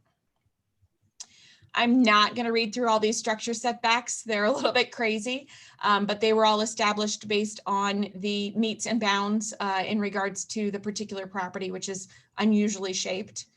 Any retaining wall that's greater than 3 feet, less than 6 feet, and used to elevate the site shall be located a minimum of 5 feet from a side or rear property line. And any retaining walls that are 6 feet or greater that are used to elevate the site above the finished grade of a neighboring property shall be located within the buildable area of the lot. We added this in. It's typically in all of our residential and commercial districts, but it's not in the PC. So we added it in just in case. We know there are some grade changes towards the back of the property. The rest of these next few are from the fire department of their typical requirements in order for them to get into the property. If they need to have a Knox key, if they need additional fire hydrants or other sprinkler standpipes for new buildings that are built, they should have access to the building during phases of construction. Most of these are not applicable at this time. Any driveways and entrances or exits should be able to accommodate the ambulance and other emergency vehicles. All curb cuts and driveway approaches on South Old Orchard shall meet city standards and meet ADA requirements. Again, not touching them at this time. This would just be if they made changes in the future. And the last one is all mechanical equipment, trash receptacles, storage of materials and equipment located and screened by berms, dense vegetation, plantings, wooden fences, brick walls. Have to be at least 6 feet in height, and so that the materials are not visible from adjacent right of way. And that's it. Okay. Does council have any questions? I don't know, did the applicant, Mara, intend to speak or just available for questions? I know Dave is available for questions if you'd like to see if he has any. And, oops, sorry, started to go into the next piece. Okay, He is on right now. so if he has any questions, he can Any get on and ask. And do we have any public comments, Katie, or any raised hands on this? No, Mayor, no comments written or no hands up. Okay, so it seems as though this is the end of this because we have no questions, no comments. And I guess if there is nothing, we can, Neil, close this public hearing, correct? Yes, ma'am, we can, but I would ask first that we admit certain exhibits. Number one, I'd ask that you admit the Plan Commission staff report prepared by Danny Gendusa, who's a planner, for meeting date October 5, 2020. I'd also ask that the applicant's written statement dated September 4th, 2020, the applicant's requested zoning provisions, the boundary and improvements survey dated September of 1998, the Pacific Place 41 through 47 South Old Orchard conceptual site plan dated September 8th, 2020. The MS Building 37 South Old Orchard Avenue existing floor plan dated September the 8th of 2020. The MS Building, which is 37 South Old Orchard Avenue conceptual floor plan dated August the 14th of 2020, and photos of existing conditions.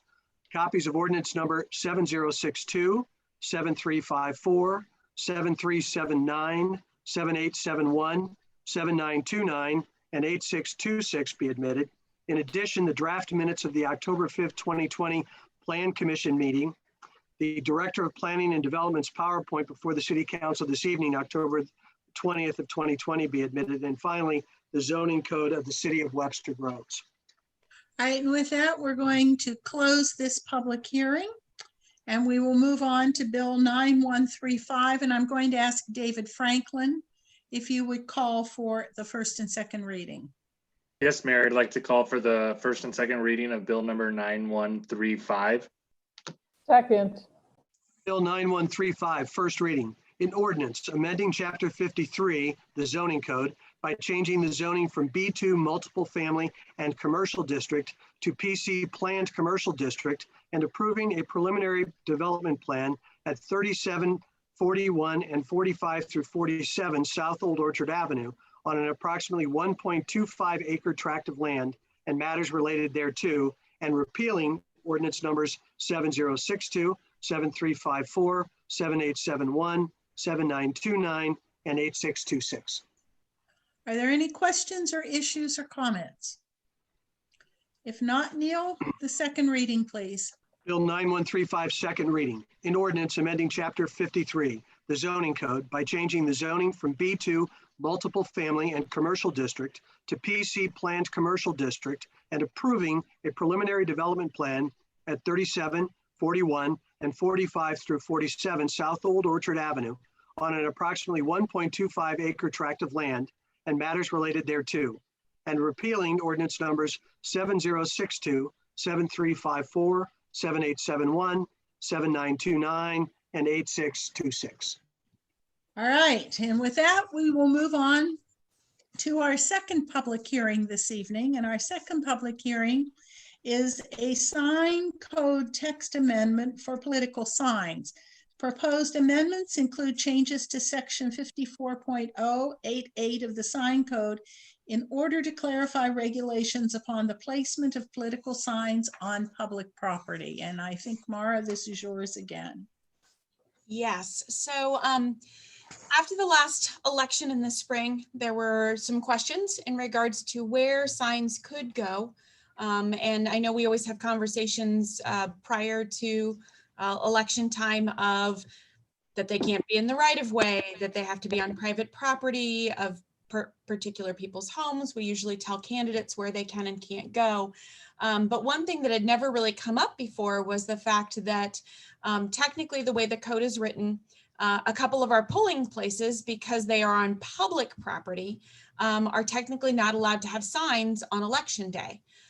So one of the things that we looked at were the key sections of the code that did not agree with some of the things on the state level in regards to how far away signs should be from a polling place and where they could physically be able to be placed. So we had a couple code sections that we're recommending could have some changes. And we are recommending the possibility of having all 3 readings in one night so that this would be applicable for the upcoming election on election day. So currently in our code section, it says the location of sign has to be located entirely on private property. Our recommendations would be that it would be political signs with the exception of those on election day shall be located entirely on private property in compliance with the sign type. We would then add an item under that that states on election day, political signs may be located on the property of polling locations, a minimum of 25 feet away from the outer door of the building in which the polling place is located, and no signs shall be allowed in the right of way adjacent to polling locations. So that we thought would be able to cover it, would also be in compliance with state regulations in terms of the distance away from the door. And in addition, we also found there was another section with some additional conditions about the timing of when signs are allowed to be up and when they have to come down. And right now in our codes, it says any sign concerning an election shall be removed within 10 days after the election. And that's concerning a particular election, not just general political signs for a matter in the code. And so what we are also recommending for amendment is that with the exception of polling places on election day, political signs shall not be erected or affixed on or to any public property. Political signs shall not be erected or affixed in the right of way or on utility poles. In no event may political signs be erected or affixed by any person on or to any property without the consent of the owner or occupant of such property. So we're still keeping in the code the section that someone can't just randomly put property or put signs onto utility poles throughout the city. They also can't just put it on city property, but it also still keeps the idea that we can have them on election day on that particular public property. And then at the bottom, we have an addition, which is all signs at polling locations are allowed from 8 p.m. the day prior to the election day until 7 a.m. the day following the election day. So then they're not up long periods of time before and after, and they are there for that particular purpose. And I am available for any questions. All right, so any questions or comments from council? I don't think we need to change this, but I would like for us to be lenient in the 8 p.m. The November election, 8 p.m., it will be totally dark when we are asking people to put signs up after that time. And I think that's a little bit of a safety concern, but I don't actually believe that we'll be going around saying, if you put it up at 7 o'clock, it's going to have to come down. Yeah, but I just sort of, that's anyone who's listening, putting them up. I will tell you, we had a long conversation about this at Plan Commission about what was too late or too early, what was too early the next morning, that people apparently weren't going to be up early enough. And we had a lot of conversations about that. And our hard part is, because it's for elections both in spring and fall, is that by putting a time, it seemed like no matter what we did, it was probably going to be dark, even if we put it at earlier and later. So yes, we're not going to be out there, and my staff is definitely not going to be out there the night before. But at least if there's a time frame, if it comes egregious, that they're putting it out at 7 o'clock a.m. the morning before, we could address it. Well, and the other thing, Mara, is that this only applies to really 2 polling locations, right, at the moment? At the moment, yes, it's the rec center and technically the library, because the school district is different. Religious institutions are also different. It's really just dealing with the rec center and the library. It's fine. Good. All right, any other questions or comments? If not, let's close this public hearing, Neil. You're muted. I would move for the admission of the following exhibits. Number one, the Plan Commission Staff Report by Mara Perry, Director of Planning and Development for the meeting date of October the 5th of 2020, and the draft minutes of the October 5th, 2020 Plan Commission meeting. In addition, the Director of Planning and Development's PowerPoint before the City Council this evening, October the 20th of 2020, and finally, the zoning code of the City of Webster Groves. All right. And with that, the public hearing is closed, and let's do the first and second readings, and then we'll take a vote on the third one. Laura Arnold, could you call for the first and second reading, please? Yes, Mayor, I'd like to call for the first and second reading of Bill number 9136. Second.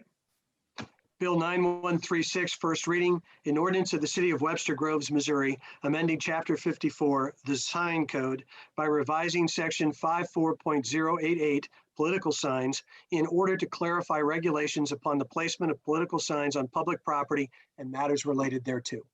Any comments or questions? Let's do the second reading. Bill 9136, second reading, an ordinance of the City of Webster Groves, Missouri, amending Chapter 54, the sign code, by revising Section 54.088 and political signs in order to clarify regulations upon the placement of political signs on public property and matters related thereto. All right, and Laura, I'm going to throw this back to you. Could you make a request that we do the third reading for purposes Mayor. of? I move that we do the third reading of Bill number 9136 because of the urgency of achieving this before the November 2020 election. Second. Any discussion? This should find that there's a compelling reason, so we'll vote on that and then have the third reading. Right. Okay. Right. Councilmember Arnold? Yes. Councilmember Bliss? Yes. Councilmember Franklin? Yes. Councilmember Smith? Yes. Councilmember Alexander? Yes. Councilmember Richardson? Yes. Mayor Welsh? Yes. All right. Do we need a separate motion for the third reading, Katie? Yes, please. All right, Laura, I'm going to throw that back to you for a separate motion. Yes, Mayor, I move for the third and final reading of Bill number 9136 and its subsequent adoption. Second. Bill 9136, final reading. An ordinance of the City of Webster Groves, Missouri, amending Chapter 54, the sign code, by revising Section 54.088, political signs, in order to clarify regulations upon the placement of political signs on public property and matters related thereto. All right, let's call for the vote on that, Katie. Yes, Mayor. Councilmember Bliss? Yes. Councilmember Franklin? Yes. Councilmember Smith? Yes. Councilmember Alexander? Yes. Councilmember Richardson? Yes. Mayor Welsh? Yes. Councilmember Arnold? Yes. All right, Bill 9136 has passed, and we can now move into our third public hearing of the evening, which is a continued public hearing on zoning code text amendment parking development standards. These are proposed amendments, including changes and additions to sections 53.020, 53.047, 057, 067, 077, 53.117, 157, 180 through 189, 233, and 243 of the zoning code in order to clarify and update regulations for parking development standards in residential, commercial, industrial, and multiple family districts. So it's the continuation, Mara. So at the last public hearing, I think we had focused on basically just two particular items of concern with additional questions from the council. So I had put together a few slides with some key information and some research that staff did in regards to those two items. And then I'm going to end it with some recommendations based on what we believe are some of the changes that the council might be asking. So if you would bear with me, I will again try to be as quick as possible through this. But one of the things that we did is staff made some calls to try to figure out with other cities what their particular requirements were for minimum driveways and then maximum driveways. And it was interesting as I got off with each of the various planning directors, they all said that they have no concerns with minimums. No one wants a minimum size driveway. Everyone in their communities wants really, really big, really wide driveways. So their focus with all of theirs is trying to keep them from making them so wide. So in most cases, no one has a minimum because they don't have people trying to make them narrow. So it was a little difficult because I didn't have any particular examples locally due to the fact that most of them had more a maximum. But I wanted to point out, and I think I showed this a little bit last time, is that currently this is what one of the code sections has in terms of public works. It requires a minimum of 10 feet at right of way and a maximum of 24, which essentially means you can't be too much wider than your 2-car garage in terms of the width of a driveway coming towards a house. And then the reason why we even brought this particular thing up was related to a couple different code sections. Currently, our zoning code requires that a house has 1 parking space behind the front line of the house. That's been in place since the 1950s. And I think that the city has operated quite well with only requiring the 1 parking space, even with families that now have 3, 4 cars, depending on how many teenagers and drivers and things that they have. That's been sort of the establishment of you have your 1 parking space. You don't necessarily have to have a garage. You don't necessarily have to drive all the way back towards a garage farther back. And many people do use the streets within Webster Groves for their additional parking. The hard part with the code is that there were no dimensions on what that parking space was. So when someone would come in and try to close up maybe an attached garage that they have because they wanted more interior room to their house, that was removing the 1 parking space that they had, and they would only have 6 or 7 feet because the side yard setback was 6 feet to put that parking space. And they'd try to claim that the car could sit in that 6-foot side yard setback. And, you know, there's some difficulties with that. And so what we wanted to do was establish a requirement for that 1 parking space, which I think has kind of gotten blown out of proportion of that's what the whole driveway needs. So one of the things that we looked at is, you know, is how wide that parking space needed to be. And if you can't get out of your car, if you have a house on one side and say a fence on the other side, and you can't physically get out of that car, does that parking space even count as a parking space? So St. Louis County uses 9 feet in width for a standard parking space. We did find, you know, parking spaces in areas, depending on whether it's a compact car or a large car, can vary from about 8 feet wide to 9 feet wide. We also looked at all kinds of different types of vehicles in terms of finding out what the standard width ranges out. The widths of cars range anywhere from 5.97 feet to 6.5 feet. And we found, I saw this really interesting article that actually showed that cars are getting wider and taller. They had some side-by-side comparisons of the same cars showing them sort of changing and getting much wider over time. So, you know, back in the 1950s, a lot of the garages that people have attached to their houses, they can't fit their cars in there anymore. Now that width is important to note that once you have your car door open, even just 1 car door open, the actual width of the car space actually goes up to ranging from 7.87 feet to 9.51 feet based on some different types of cars. And that's just if you're gonna park your car in a space and then try to get out of it. And so gives a little bit more, you know, what's the flexibility of what that parking space would be. We've tried to encourage or let people know that when they had some difficulties or wanted to not pave entire areas, some people call this a Hollywood driveway, some call it a ribbon driveway. The overall paving of that can be quite small, and it can actually take up a space as little as 7 to 9 feet, but the car still hangs over. So you still have to be able to physically get the car through, as well as when you open the car door, you're stepping out into grass, which some people don't have an issue with, but some people do because it can be muddy and you can have other issues with it being unstable as you're getting out of your car.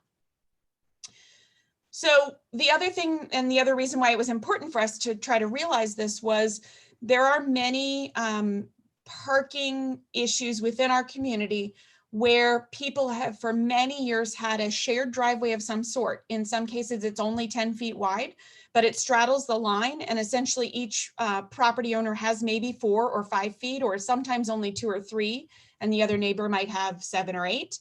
And not all of them have an established shared easement. So in some cases, a neighbor could, if it's a new neighbor that doesn't get along with them, put a fence along that property line, and now a car can't get back to the garage that might have been built in the backyard. So we were thinking through, okay, what's the minimum amount that someone might need to be able to get that car back behind the garage, or sorry, behind the house to get to a garage if they got it, if they had it built, and then suddenly a neighbor decided not to share with them. So one of the things that everyone pointed out is that we made some changes to the building code because it happened that the building code was coming out simultaneous with the parking amendments that we had before the Plan Commission. We were still talking with the Plan Commission, but the building code had a very specific deadline that we had to get it adopted in order to keep our insurance rating as at an acceptable level for our residents. So some code amendments were made, and it was put in that it was a minimum of 10 feet wide. It was a very very short one sentence. And we had continued to be working with the Plan Commission in regards to the requirements. But we did leave in the building code that the building commissioner can approve variations without someone having to go to the Board of Adjustment if that proposed installation will still address issues including stormwater runoff and general welfare of the community. So we have, with a number of cases when there hasn't been an ability to get a certain amount or space, we've given some variations to that as long as they could still physically get the car back onto their property. In the zoning amendments that you have before you, as I continued to read it since we last talked with everyone, I realized that we did keep it very, very open. And I think actually it's the building code that is going to be limiting it more than what we're proposing with these code amendments. So the code amendments that have the driveway with requirements have the following. At single and 2 family dwellings, the driveway width in the portion of the front yard located directly in front of the dwelling shall not exceed that which is necessary to access the required 1 parking space. And in the code, we have the 1 parking space as a 9-foot by 19-foot space so that someone can actually get their car door open once they park it. And then we state that it has to be located in the rear yard or the side yard between the main building and side lot lines, which is the same as has been in the code since like the 1950s. And then we also say that you can also have it wide enough if you need to get to a front entry attached garage. So that gives the flexibility that it can get wider. So it can be at least 2 feet wide, or sorry, 2 car spaces wide. So we were trying to keep it a little bit more flexible and not saying it must be this minimum width and this maximum. Right now, the right-of-way requires minimum 10, maximum 24. But this gives a little bit more flexibility that if people did need to have a third or half a space or a place to pull a car out or do some other things, that we'd still have the flexibility to approve it. But based on some of the feedback, staff still feels that that addresses it. We could probably make an amendment to tie these particular requirements to the building code. The building code amendment would not have to go back through Plan Commission. It would go straight to council because we feel that this language makes it a little bit more flexible. And we would also recommend that you could add, if you felt that it was necessary, some additional options that we could add to this language, which would encourage ribbon driveways can be used to meet the parking space and driveway requirements. That a minimum of 9 foot by 19 feet is required, length is required at 1 on-site parking space behind the front line of the house, which would allow it to go narrower after you pass that parking space or be narrower before you get to that parking space. And that you would at least have to have a minimum of 8 feet in width to connect back. So if you had to get around a house, so I gave a little bit of an example. So in this case, right now the code says you have to be 10 feet out here in order to get out of that right of way to make that turning radius to get into your driveway.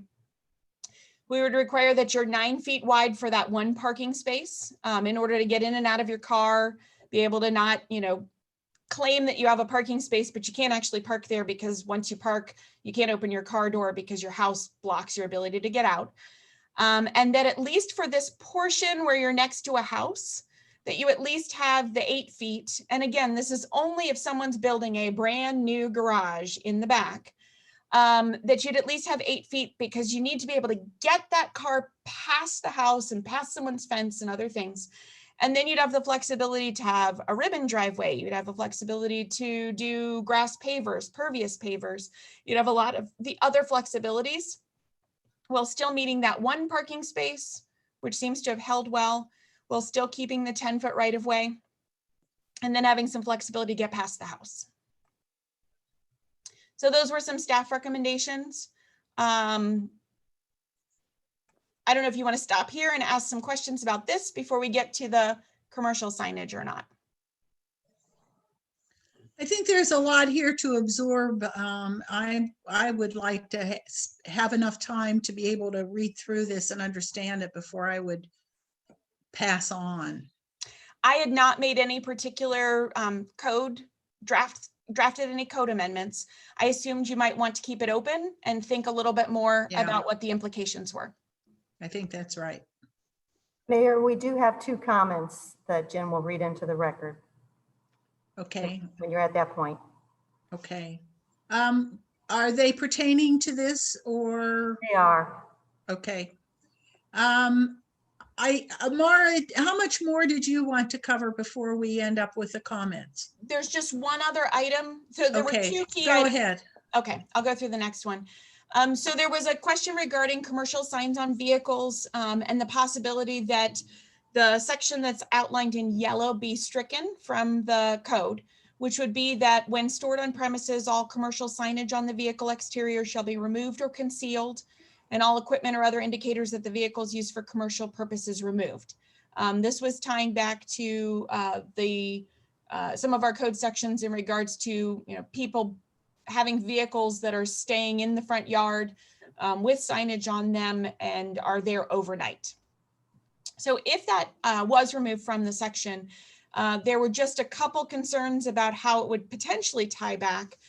We had left in the home occupation code that you were supposed to have your vehicle sort of screened from neighboring properties in the rear yard or in a garage, because there's not supposed to be an indication that you have a home occupation there. And so it's a little bit of a difficulty if we remove it from just someone bringing a vehicle home from an outside work versus someone who has a home occupation. We're not being consistent with the 2 of them. And so if we are going to allow that now, are we allowing signage for home occupations? We also have another code section that's more related to on the street parking, but there might be a question where someone would say, well, what's the difference between someone just parking on the street in front of their house versus parking in the driveway immediately out of the right of way with signage on it? And right now we'd have to probably look at the change to overnight parking, which the police are the ones who enforce these, which is that you can't park overnight or store trucks or other vehicles used for commercial and industrial purposes between the hours of midnight and 5 a.m. So I just wanted to point those out because there were some questions about if we did remove that one section, how would that impact any other code sections in regards to that, and what would be the implications? I will tell you that when we do get complaints regarding these, it's usually in the evenings and after hours, which means my staff are not really able to enforce it much. It does go back onto the police in order to potentially get stuff after hours, or I have to pay staff after hours when we get complaints about commercial vehicles in people's driveways. Mara, I don't recall I recall that we had a discussion about the size of the vehicle, so that if somebody is driving a big rig trailer truck, can they park that in front of their house if we remove this? And I think we need to come back and look at that again. So we already It's already in there. The definition excludes things that are passenger vehicles or smaller vehicles. It does not exclude those that are of a larger nature. And the way we put it in the code, we had a definition in regards to the size of the vehicle. That's in the home occupation ordinance. And we did keep it in the parking code. Okay. So it wouldn't apply to the larger vehicles, but it would apply to, various vehicles that might be wrapped with signage, have signs on it, that could now more regularly just be parked. And we did still have a section in the code that said, if it was a hardship that you really couldn't, put it inside a garage or build a garage. It was an administrative approval with staff. It was limited. It wasn't allowed for, unlimited time, like a Board of Adjustment variance that stays with the property, but would be a little bit more of a staff review that says, oh yeah, that makes sense. You don't have room for it. Here's what you would be allowed. And then you could renew it at certain key points in time. So those were the only 2 items. Okay. Mara, I have a question. Refresh my memory back on the driveway widths. What are we trying to accomplish there? What we were trying to accomplish was twofold. One, to help understand what's required for the 1 parking space on site. We get a lot of people who try to enclose existing garage spaces attached to their homes, mainly in South Webster, because South Webster has a lot more of the houses that were built in the 50s and 60s with front entry garages. And when they enclose that, it means they no longer have that required 1 parking space behind the front line of the house. And they try to say, well, I can put it on the side, but your side width and your setbacks are only 6 feet. So there's really not enough room to put a driveway over there. And so we've had a lot of conversations about how that applies. At what point does it become an issue where if you do not have 1 parking space on your property, we already have people with 3, 4, 5 cars. So at least having 1 parking space is supposed to encourage and keep us from just completely having an issue with overcrowding our streets, making it harder to make our way through. We were also looking at, we've been getting more and more as people are adding new garages. They don't want to move. They don't have a garage now. They'd really love a detached garage, but they don't always have the ability to get back without permission from a shared driveway or access from a neighbor. And we have had people who have in the past been given permission to build, and then the neighbor has now placed an impediment where they can't get back to physically get to their garage. So we were trying to kind of cover a couple different bases. One, that it never said in the code how big the parking space had to be, and cars have gotten bigger. And then kind of looking at, just our overall, how does our community handle all of this parking? I wish I could say I know David early on, maybe last year before, when he first came on council, a couple of years ago when he first came on council, was talking about a lot of the options with Uber and different things, and that there were a lot of families that or millennials that were not, having cars. And I think you'll find that our area is much more made up of families with children in the school district. They need to have a car to get to places. And then once those children grow up, you're getting extra cars. And we do have a lot of people with a lot of cars. So we're just trying to make sure that we're covering all our bases for at least some minimums. We want to encourage people that if they do a detached garage, that they have access to it. But so we can't manage that as that applies. I mean, I don't know. I just still have are we managing to a 10%? Or, when we have an issue with a shared garage or something like that, then we deal with that. I just still am not comfortable with mandating that we have a minimum of a 10-foot garage. I mean, a 10-foot driveway. And I'm just trying to get my head around it. And to Emerson's question, what is the point?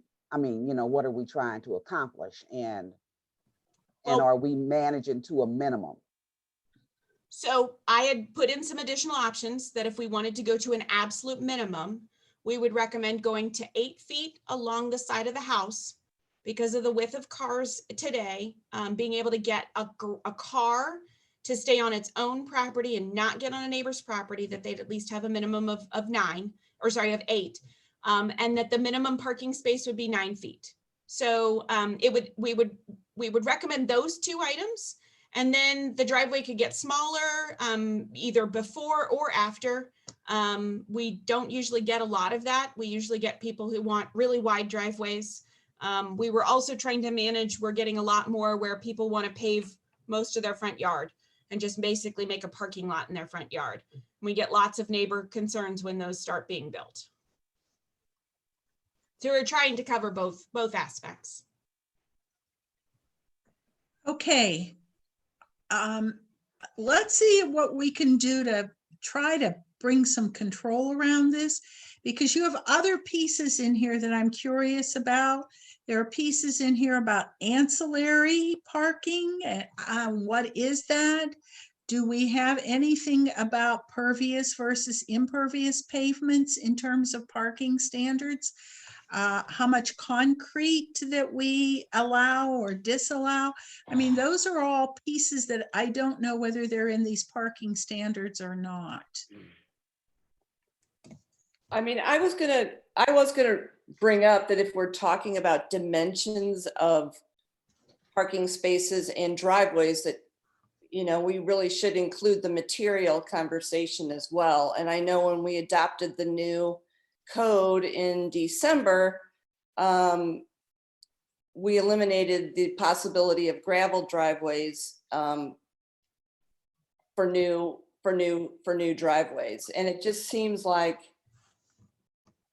those, I mean, I've done some recon and just thinking practically speaking that the safety issues that came up at that time really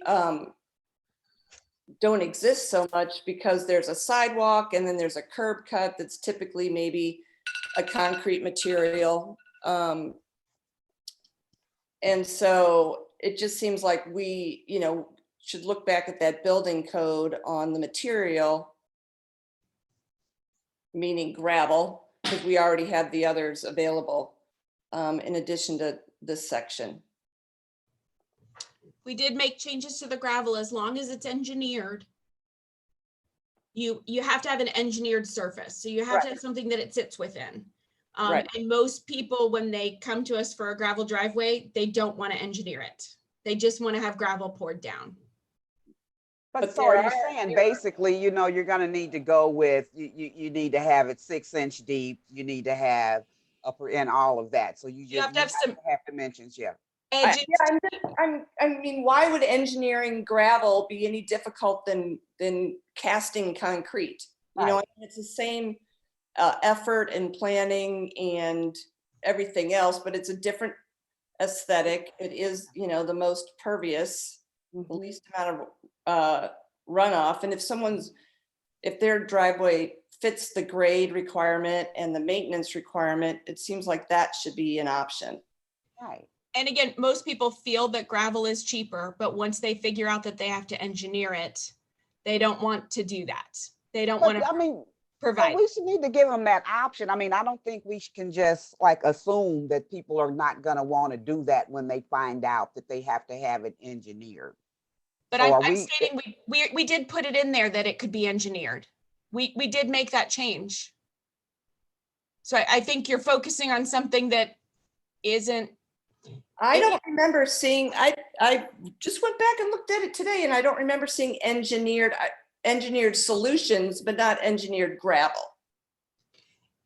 It's related to gravel. There was an engineered solutions. I can pull that code section out for you. Maybe we can, look at that for next time. But I do want to, we should just make sure we consider that as well. And that's section 352. Yeah. Mara, you might have answered this already, but let's say there's already an existing driveway and that driveway is not the minimum size requirement of the new code. and they want to come in and build a new driveway, but they can't possibly get to the minimum code because the house is to the left and another driveway, the neighbor's driveway is to the right, what would occur then? So if they're building the new driveway in the exact same location with the exact same amount, they can do it. We issue the permit. Right.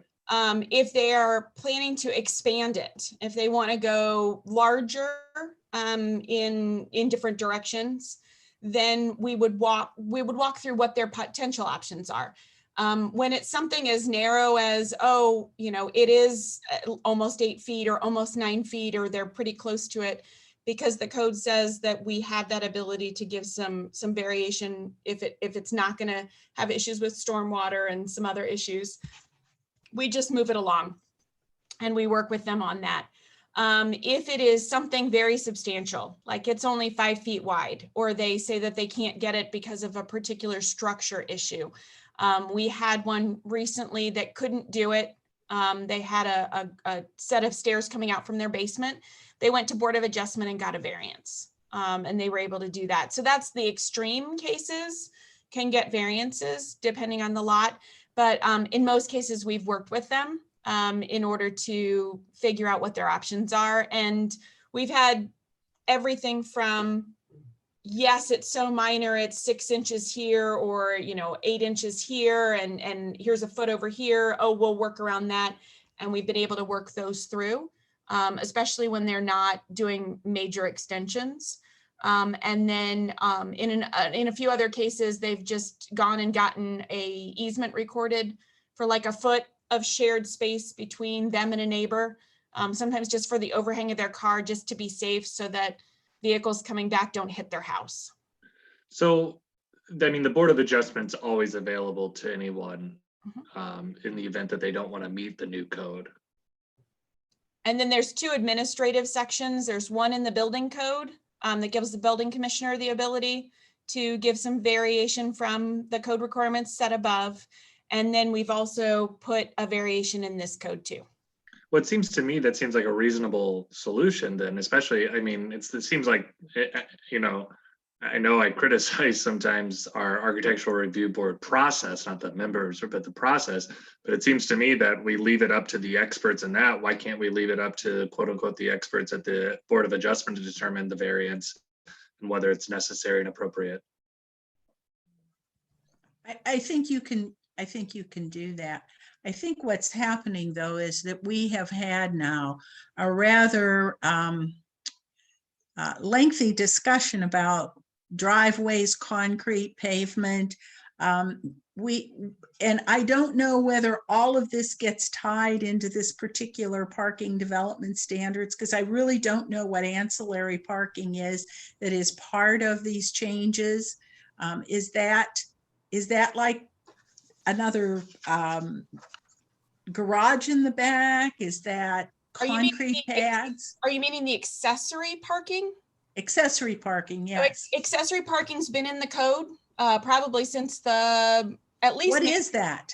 That is simply if someone wants to do a parking lot that's in a residential district that is not on the lot. So for example, so this is not residential. This is not residential. Okay, that's all. Thank you. Nope, not residential.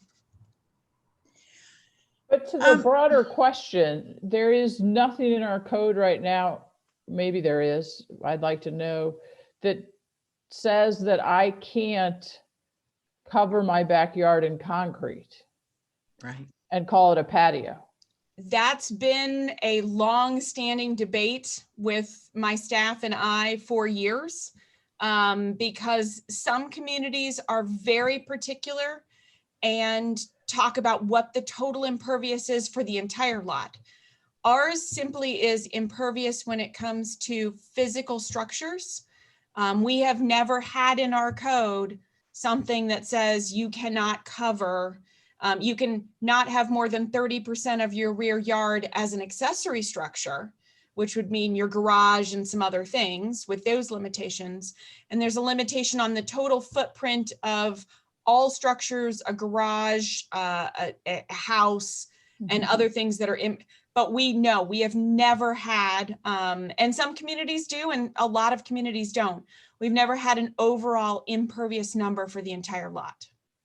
Well, as I'm sitting here before listening to the rain come down really hard on my metal roof, which makes it even louder all the time, which is lovely most of the time, and we're having this parking conversation, it reminds me of some instances that we've been alerted to that, you know, neighbors, if I did my entire yard, we're on a little bit of an upslope, the backyard neighbors would get all the flooding from it. And so I know the mayor and I have talked about this, and perhaps this is an assignment for the Sustainability Commission. I don't know who should take a look at this, but it seems to me as weather becomes more variable and heavy rain becomes more the norm than it may be used to, that's a real problem for us.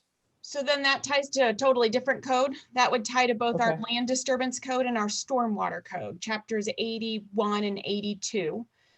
Those have some very specific requirements that if you're putting in more than 400 square feet of an impervious surface, whether it's a patio, a driveway, other things, a stormwater plan is required. And even if it's less than 400 square feet and it's within, I think, 4 feet of the property line, a stormwater plan is also required. Now, we get a lot of complaints because we catch people out there doing this without a permit and saying to us, oh, no, I don't need a permit for this. But those are already in those two chapters. And they have some specific requirements that are tied to MSD requirements as part of our co-permittee of their stormwater plans with the Department of Natural Resources. Okay, now you have me confused because at first I thought there wasn't anything in the code, and now you're telling me there is something in the code. So help me understand here. The code still says you could pave your whole patio or your whole backyard, but you have to provide a plan on how you're addressing stormwater. Okay. So there's Thank no you. number in there. Yeah, it's Okay. not. Yeah, there's no number that says you can only do this much like your decking around your pool, plus your driveway, Right. plus the roof of your structure. I think Clayton is one of the key ones that has something like that. Most other communities, I think, have addressed it by just doing the stormwater code and the land disturbance and not tied it to zoning. Okay, thank you. But I'm going to pick up because I think this is where it's related to the driveway requirements, is because if I put in a circular driveway, for example, and it suddenly has to be 10 feet wide, that's a lot of concrete in my, I'm allowed to put in multiple driveways everywhere. And maybe with the parking development standards, we should limit the amount of driveways that someone can have, because they become water channels. I mean, they're all water channels. And so in some of the circumstances that we've been previously looking at, the amount of driveway is huge. And so this is an opportunity here, as we're talking about driveways, to put a little bit of a limit on that. So that's one of the things and one of the reasons why we did this one. So we actually did make we were having some issues in regards to people paving the whole driveway, putting in circle driveways, not meeting some basic turning radius. So we did put a section in that kind of prohibited you from basically paving your entire front yard. And you can only get a circular driveway if you meet a few key regulations in the code. So we have denied a few circle drives recently because it has to meet certain, if you don't have a wide enough lot, which a lot of people were trying to claim that they were just going to kind of turn around. I mean, basically they were just paving the whole thing and saying, well, this is a circular drive. So by requiring an inner radius and an outer radius, we were able to show that they weren't actually creating a circle drive, that all they were doing was paving the whole front yard. And so this is I think one of the key things that was keeping it from just anyone with a tiny lot being able to provide the right amount of space to both have the inner radius, which keeps green in the middle, as well as the outer radius. You know, to try to put some order to all of this, discussion in moving forward. Do you think that at our next public hearing concerning this, we can scale down the amount of information? I mean, we have now, I think we got 238 pages of information about these parking standards. Can we scale it down, look at something specifically, and try to understand what these driveway regulations are without everything else around it? Could we try to do that, Maura? Well, that's the very first thing in your code packet is the white copy version. You have a red line, a standard red line, and the white. Right. So that's it. That's all you really need to look at. The rest of the stuff is that we always need to show you the Plan Commission spent months on this. So all of that is just all of their backup, because each month we took it in tiny bits and pieces, and they clarified each one in order to give it to you with a recommendation. Let's see what we can do to scale that down and talk about this at the next meeting and address some of these issues that I think what I'm sensing from everyone on council is a bit of a discomfort with this and trying to find the right solution. I guess my question, Mayor, is tomorrow, at the end of the day, what question is it that you want us to approve or want us to consider? Is this the minimum and maximums of the width of the driveway, or? The code. The code. I just want you The to whole adopt the code. And so what I narrowed down from the first hearing was I believed that the only concerns that I was hearing were one on related to commercial vehicles and two to the driveway width. If there are other questions and concerns, I need those told to me, because usually what happens is I bring you a code. The code is only, there's some parking requirements, but the code is only 14 pages long. So it's 14 pages, it's pretty straightforward. What I would recommend is that you read those 14 pages in the white copy as a draft. See if you have any particular concerns. If you can get it to me ahead of time. I was hoping, and this time was trying to focus on just the two items that I thought were of concern. If we can address what you might want to change in those, we can verify that it doesn't impact anything else in the code, and then you approve the code overall, this entire code section that would be adopted. The 14 pages? Yeah, it's the 14 pages in the chart. That's all it is. So it's the white copy that's an Exhibit A to your document. Okay. So Maura, is that so? Because what another thing that Pam brought in, and so I'll pull that out to read the 14 pages, and I don't know, just because it just seems like it's a lot of different pieces in here. Because again, what also goes up to me, in addition to the driveway width, is then the gravel. And it almost and the inability or what have you, whatever needs to be done, the engineering, what have you. But it seems like we're encouraging the use of impervious material. And so I don't know. I mean, I'll have to dig out and read through the 14, because that, in addition to the width of the driveway, comes up for me now. So I will just say briefly, we're not encouraging the use of impervious material. What we're encouraging is you do not want cars parked on grass with mud, with rain, with other things. They have a lot of options to use, ways where you can use impervious materials. They don't always want to, pervious materials. They don't always want to pay for that, because that can be a little more expensive. So there is pervious concrete that allows water to go through. There are different types of pervious pavers. There's examples at the Missouri Botanical Garden. There's all kinds of training on how those things can work. There's also ways to use Hollywood Drive, which allows additional grass, keeps your limitation on concrete to a minimum. We don't require people that they put their garage all the way back in the yard, but a lot of people want that. So it's a balance. We are not encouraging it, but what we are saying is you at least have to have some places to park your cars on your property, because if we don't, our fire trucks won't be able to get through on our streets. Our streets are not wide enough to hold everybody's cars. So at a certain point, we've got to get a good balance. We're not requiring that people have more than one parking space. It's great if they have more than one parking space, especially for the kind of community that we have where people have 2, 3, and 4 cars. All right, let's make go one ahead. clarificational, because this eliminates an email later.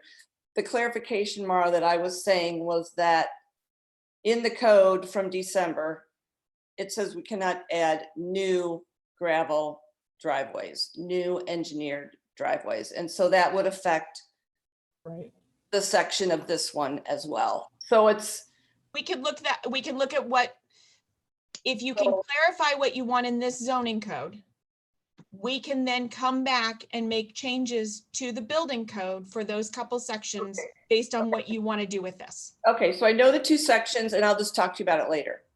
Mayor? Laura. Yes, Laura, go ahead. I am perfectly willing to let us deal with driveways first, but I do eventually want us to get back to the commercial vehicle section.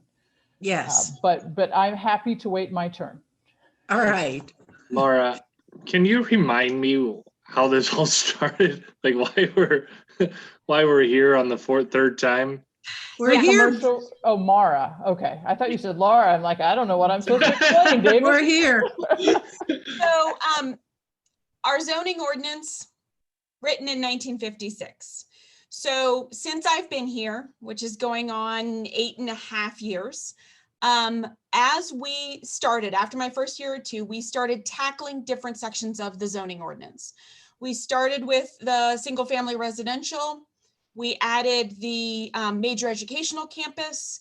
We then came back and dealt with the uses because we had all these old uses from the 1950s. We made a chart for that. We then started trying to tackle, we've been looking at tree ordinance. We've been looking at a couple other code sections.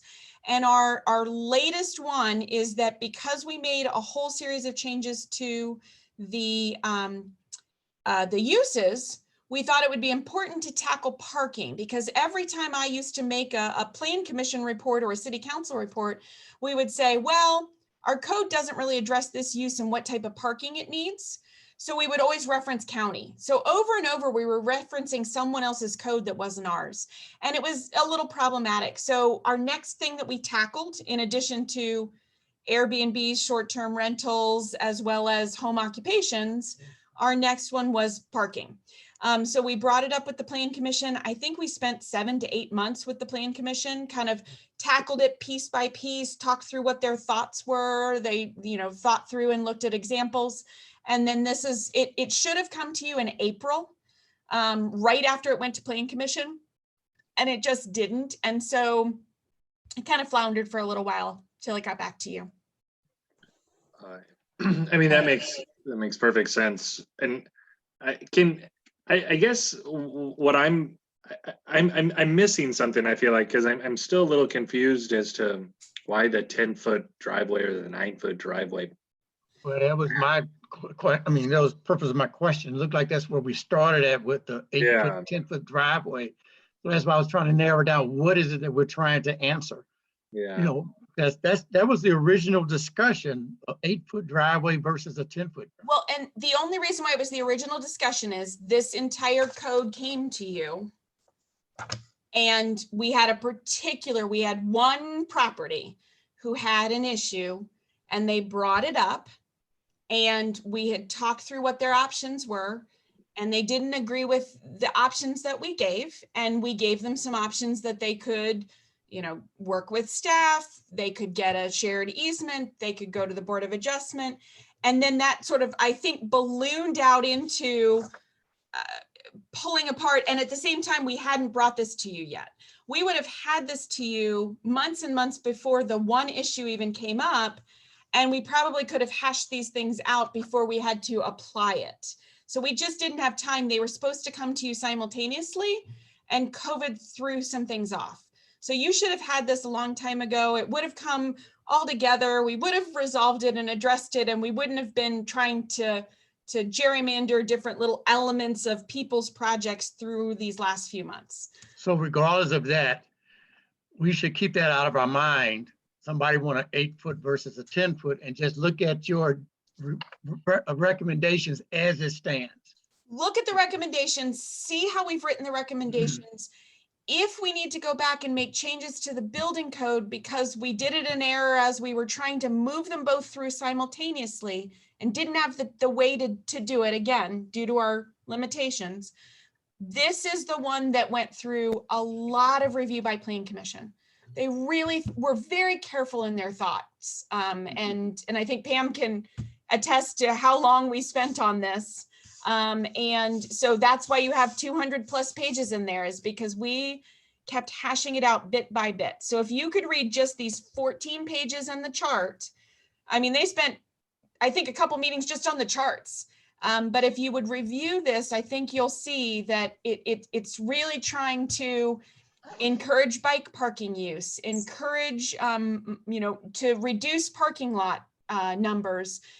And I think we're focusing so much on the one residential condition that hasn't come up that often.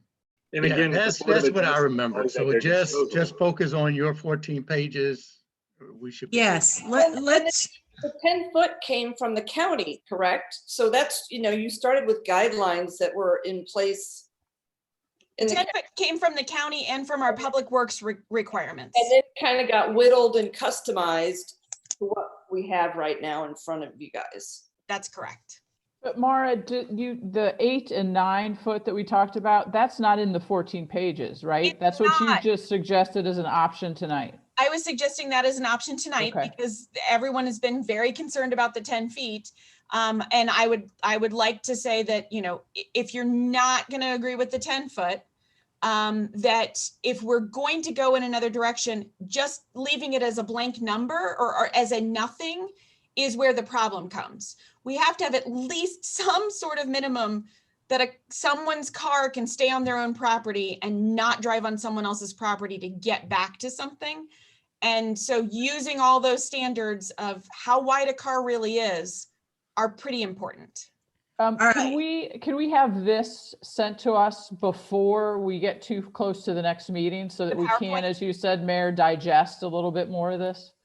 I'm going to suggest that you send us the 14 pages of material without anything else backing it up, and the changes that you have recommended tonight. And then we need to address Laura's concern about the vehicles, and please put that on there also as what that current recommendation is. Once we get through that, then we're going to go back and talk about the gravel driveways versus the amount of impervious surfaces and other things that are in other places that really need to be addressed. Okay? Is there an issue with impervious surfaces, Mara? Like, I mean, I'm just saying, like, why would we go back and address that? Because it seems like, and correct me if I'm wrong, Mara, but like, despite the fact that we have nothing in our code that you can't concrete your whole house, your whole yard, we have someplace else in our code which requires them, even if they have the ability to concrete their whole yard, they're going to have to somehow figure out how to do water retention. There's a permit required with water retention for anything over 400 square feet, which is basically just like a 2-car parking pad. So anything, a 2-car parking pad, or even smaller than that, just putting in, like pipes that are supposed to help move water. If it's within 4 feet of the property line, they have to get a permit with us. So that code section is already in place and it ties into MSD regulations. I mean, I'd be happy to say, let's not let people concrete their whole yard. It seems ridiculous in the city of Webster Groves, but. I can also send you that chapter too. Please, please do that. All right, I think in the, to move on, let's get somebody move to continue this hearing until the next meeting, and let's see if we can finish it up then. There, I'm sorry, we need to read these. Oh, we have two comments to read. Thank you. Do that.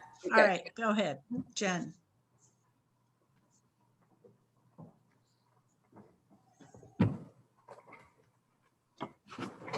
All right. Okay, we have two. The first is from today from Dave Buck to Mayor, City Council, and City staff. My apologies if I overlooked this point, but there may be a new element worth serious consideration in updating Webster's parking standards. The National Safety Council found that nationally, each year, more than 50,000 auto accidents take place in parking lots and parking garages, resulting in over 60,000 injuries and over 500 deaths. According to the Insurance Institute for Highway Safety, about 20% of all vehicle accidents happen in parking lots, and 40% of all parking lot accidents happen as a result of drivers backing out of their parking spaces. For example, take the parking lot right in front of Straub's. Drivers must pull in to park and then back out when they leave. For many, there's a blind spot backing out. I have witnessed a few bumps and collisions and plenty of near misses. One of several possible solutions is to convert all parking spaces to drive in and drive out and eliminate all backing up. Webster Groves may desire to be a walkable community, but we are also drivable and parkable one. Our city prides itself on public safety. Maybe we should add parking safety to this list. Peace, Dave. And then our next one is from Jackson Hodeling, and it was also received today. City Council, Webster Groves is a wonderful place to store cars, whether in a public lot or behind a private business, whether with on-street parking or rolling through stop signs. We have the luxury of driving to the front door of every business in town. When convenience is clearly the goal, quality of life can suffer. The Old Webster Commercial District does not have an active central green space or town square, even then the undeveloped, wasted parking space is there as a monument to the American dream. Instead of people-oriented development, we have pavement and many opportunities for people to text and drive close to where I'm riding my bike. Considering this, I was pretty disappointed to hear a large portion of a recent city council meeting devoted to discussing the merits of an additional drive-through in Old Webster. Fortunately, it seems like we will be spared the fruition of this damaging proposal. Why go further and make Old Webster less appealing with more car-first infrastructure? Why continue to pave paradise and put up a parking lot? With the promise of the SG Collaborative development with walkers and a pedestrian bridge, as well as extensions to the Great Rivers Greenway with network in the future, Webster has the potential to build itself up to be more than a place to store cars. A St. Louis City resident recently described in a letter to the City Council how appealing this kind of development is and how Webster has the opportunity to be a 20-minute city. Do we want to be a more attractive, inclusive town or a place where people drive to Straub's rather than take a 5-minute walk? In short, with parking development standards, please consider implementing lower minimum parking requirements. The city looks pretty ugly when you look from a bird's eye view and see it's mostly a place to store cars. I created a map of all of Webster Grove's car-oriented space, public and private. I am sharing with you in a PDF. Please review and include the map for the public record. Thank you, Jackson Hodeling. Thank you. Okay. Don't see any hands up now. And no raised hands? No raised hands. All right. Then we can have a motion to continue this public hearing until the next meeting. Pam, Yes. would you be willing to do that? Yes, Mayor, I propose that we continue this public hearing at the next meeting in November. Is that all? So I move that we do that. Second. Councilmember Franklin, Yes. Councilmember Smith, Councilmember Alexander, Yes. Councilmember Richardson, Yes. Mayor Welsh, Yes. Councilmember Arnold, Yes. Councilmember Bliss. Yes. All right. Then this will be, we'll try to figure this out at the next meeting with something a little more focused. Thank you, Mara. Thanks, Mara. For your work. Appreciate it. Remarks of visitors. Do we have a few? Katie and Jen? How Yes. many? We have 3. 3? Right. Okay.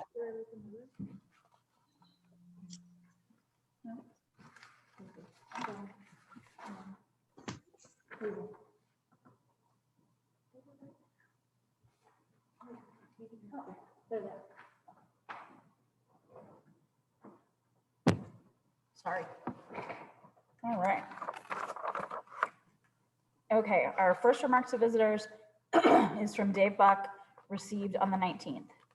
Mayor, City Council, and City staff. This shares a new vision for the redevelopment project. I've thought about this a lot and concluded that Webster Groves is not Clayton. I'm not a supporter of the 7-story big and bold SG collaborative plan, as it is out of touch with the historic character, charm, and small town identity of Webster Groves. But my biggest problem is that SGC only presented one vision for the project. Only one. In creative thinking, there is always more than one vision. So here's a new vision for our community and you to consider. As background, Webster Groves is truly a city of the arts with a long and deep history in the arts. The French also have a long and deep history in our city, as it was Frenchman Gregory Sarpy who bought the original land grant in 1802 that became Webster Groves. And great French painters like Claude Monet were renowned for living and painting from the famous Giverny art colony in France. Thus, the simple, powerful equation is art plus French plus history equals a new vision for the redevelopment project. Just visit the website artcolony-giverny.com and see for yourself the 2-story vine-covered charming French chateaus with retail art galleries, shops, and classes on the first floor with apartments on the second floor. Cobblestone paths meander through a natural environment of peaceful woods and beautiful gardens, ponds, and creeks. There are other interesting visions for this project, such as creating new affordable tiny homes neighborhood, or a concept designed around Webster's founding, present, and future with trains. Ever stay at the world famous Chattanooga Choo Choo Hotel in Chattanooga, Tennessee? But I like this vision best. Bottom line, why shouldn't the City of Arts have a redevelopment project that appreciates, advances, and celebrates our city's identity, proud history, and unbridled future in the arts? Do you see what I see? Peace, Dave. The next one was received yesterday, the 19th, to the Mayor and City Council. We are homeowners at 544 Oak Street and would like to voice our concerns to the Old Webster redevelopment project. We are opposed to this project due to the size of the buildings, traffic, and the impact it would have on the wildlife at Shady Creek. The developer has made it clear that none of these problems will be addressed. They insist the size of the buildings is necessary to provide amenities and affordable housing. They do not understand the importance of this wildlife habitat. Putting up 7-story buildings not only takes away from the small town charm of Old Webster, but it will also negatively impact traffic. Traffic is already a major issue on Rock Hill Road, especially during rush hour and when trains come through. Beautiful mature trees will be replaced with 7-story buildings and animals will lose their homes. It was disappointing to hear that the developers will only allow 10% of the residential housing to be affordable housing. This does not seem very equitable. We're also curious to know when the traffic study was conducted. Was it during the pandemic that has forced the majority of residents to work and attend school from home? If so, this is not an accurate portrayal of what the project will do to traffic. When we first heard about the development, we thought it was great. We thought we would have a few new restaurants and shops, and it would be a similar design as Old Webster. People choose to live here for the quaint charm that is Webster Groves. This project will take so much of that away. Have you considered hearing from other developers who might provide a design that is a better fit for Old Webster? Thank you for taking the time to hear our concerns. Sincerely, Megan and Larry King. And then our last one was received today. To the Mayor and City Council. I live at 411 Oak Street, just a few houses away from the proposed Old Webster redevelopment. I've been involved in the SG Collaborative town halls, focus groups, and immediate neighbor conversations. I am supportive of a development to the area, but have serious concerns with the current proposal as it has been shared so far. I'm quite concerned about the traffic and anxiously await the traffic study to be completed and shared. It is already difficult to turn off of Oak Street onto Rock Hill during peak traffic times, and especially when there's a train. Will we have a 4-way or 3-way stop sign at Oak /Rock Hill /Main or a light? SG has been unable to answer those questions yet. The acceptable height of buildings should be consistent across Webster Groves. If a 7-story building isn't okay on Lockwood or in Old Orchard, it shouldn't be allowed in North Webster. I am concerned that our area of town will be forced to accept a proposal with a scale, mass, and density that would not be feasible in other areas because our homes are more modest and the area has less cachet. I would be much more supportive of a plan that kept existing buildings and businesses in place and built on available or truly blighted lots within the proposed area, or a plan that had more affordable housing in its scope, or a plan that wasn't planning to pay top dollar for every building, then tear down every building and likely every tree. They mentioned trying to save some if possible. It is my hope that we can develop the area in a way that truly improves Webster Groves.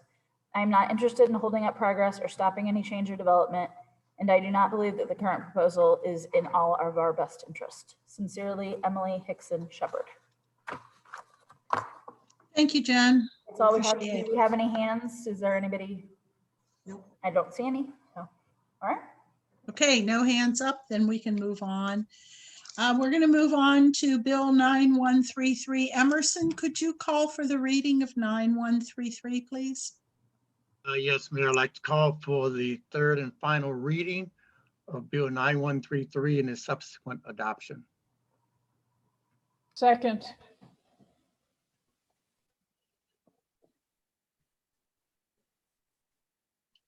Oh, you're muted. You're And I was muted, Neil. I was 3/4 of the way through it. Sorry about that.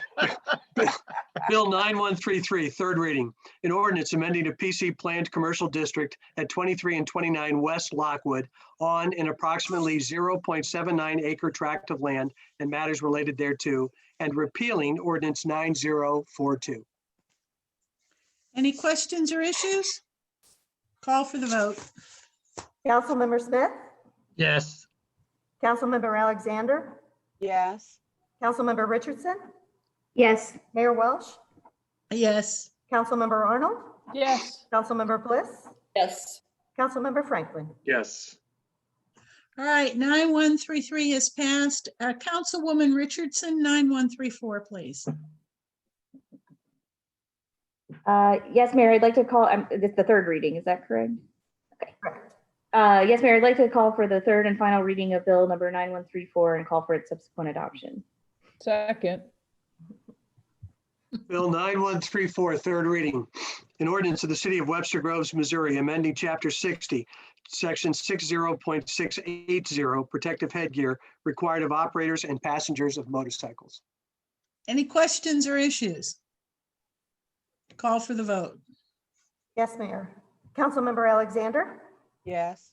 Councilmember Richardson, Yes. Mayor Welsh, Yes.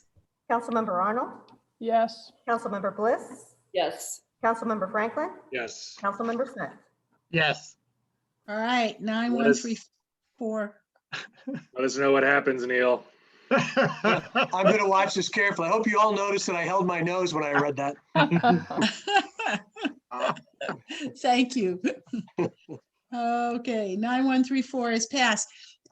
We'd like to remove just for a moment Resolution 2020-40 from the consent agenda, just for a few comments. Joanne, do you want to make those comments?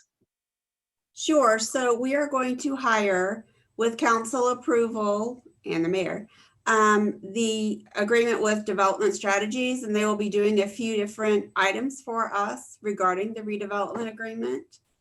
And I think this is really important for everyone to know that we are doing this so that we can get the financial information to determine whether this will be a financially feasible project. But there are a number of pieces to this whole project, and I don't know if you want me to identify all three of them or if that's. I think it would be useful for the public if you would mention several things that they're going to do. Okay, so they'll prepare a study documenting how the redevelopment area meets the criteria for a blighted area, as well as prepare a draft redevelopment plan. They'll also prepare a draft cost benefit analysis to show the impact of the redevelopment. And then these development pro formas to be prepared by the developer will be included as part of the cost benefit analysis.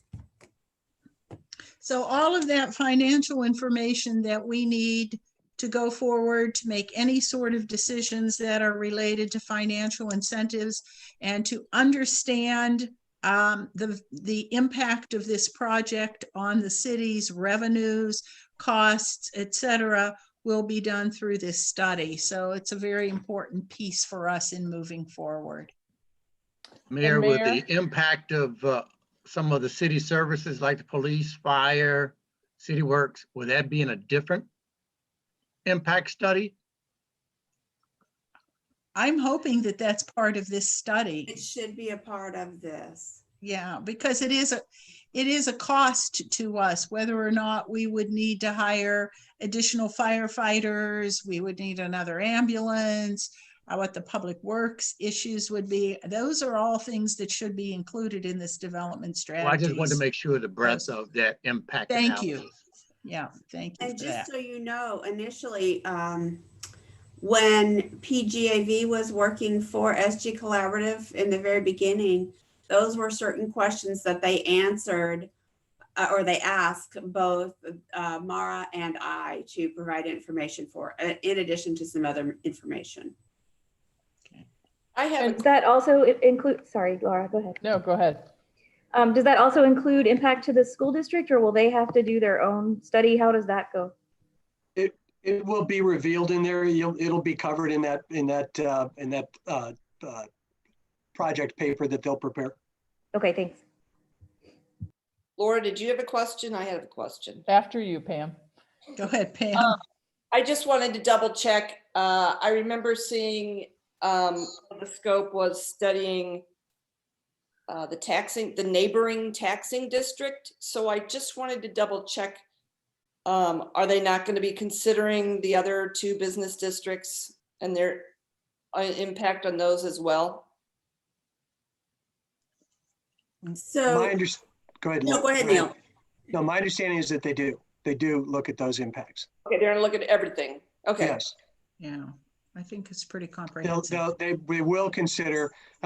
Mark is waiting to get on, but Mark just texted me and said that they will consider the impact on all taxing districts. Great. Okay.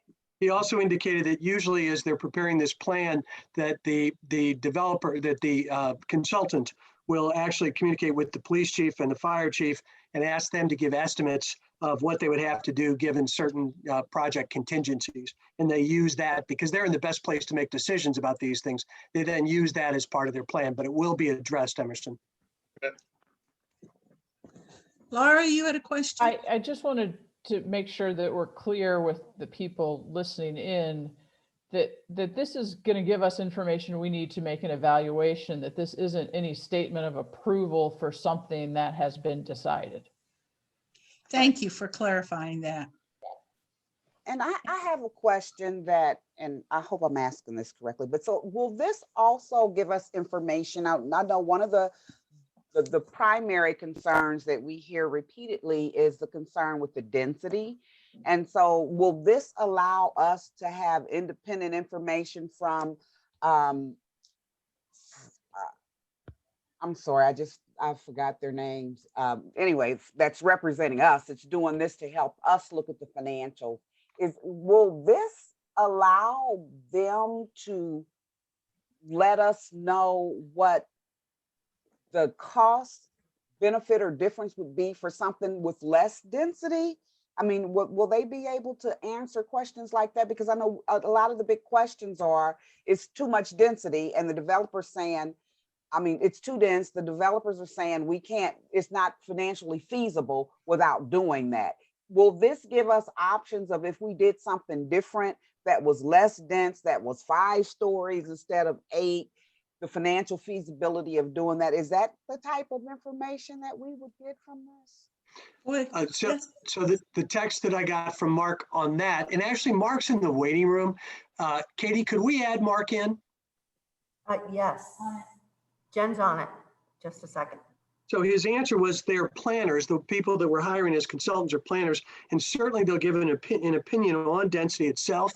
Pointed out that that is a good question, but yes, they will talk about various options and the density impact.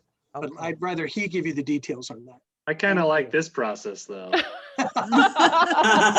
As long as nobody asks about driveways or asks about parking, I'm good with this. All right. Mark, do you have any comments or any? Oh, he was here and gone. Disappeared. He disappeared from us. Any clarifications that are useful for us? Not in the attendees anymore. Not here again. Okay. All right. Good. All right. He's texting me.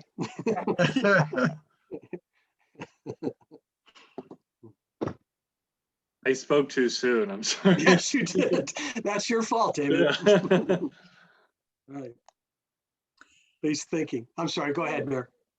I think maybe at our next meeting, we could have Mark available and we could ask him these questions.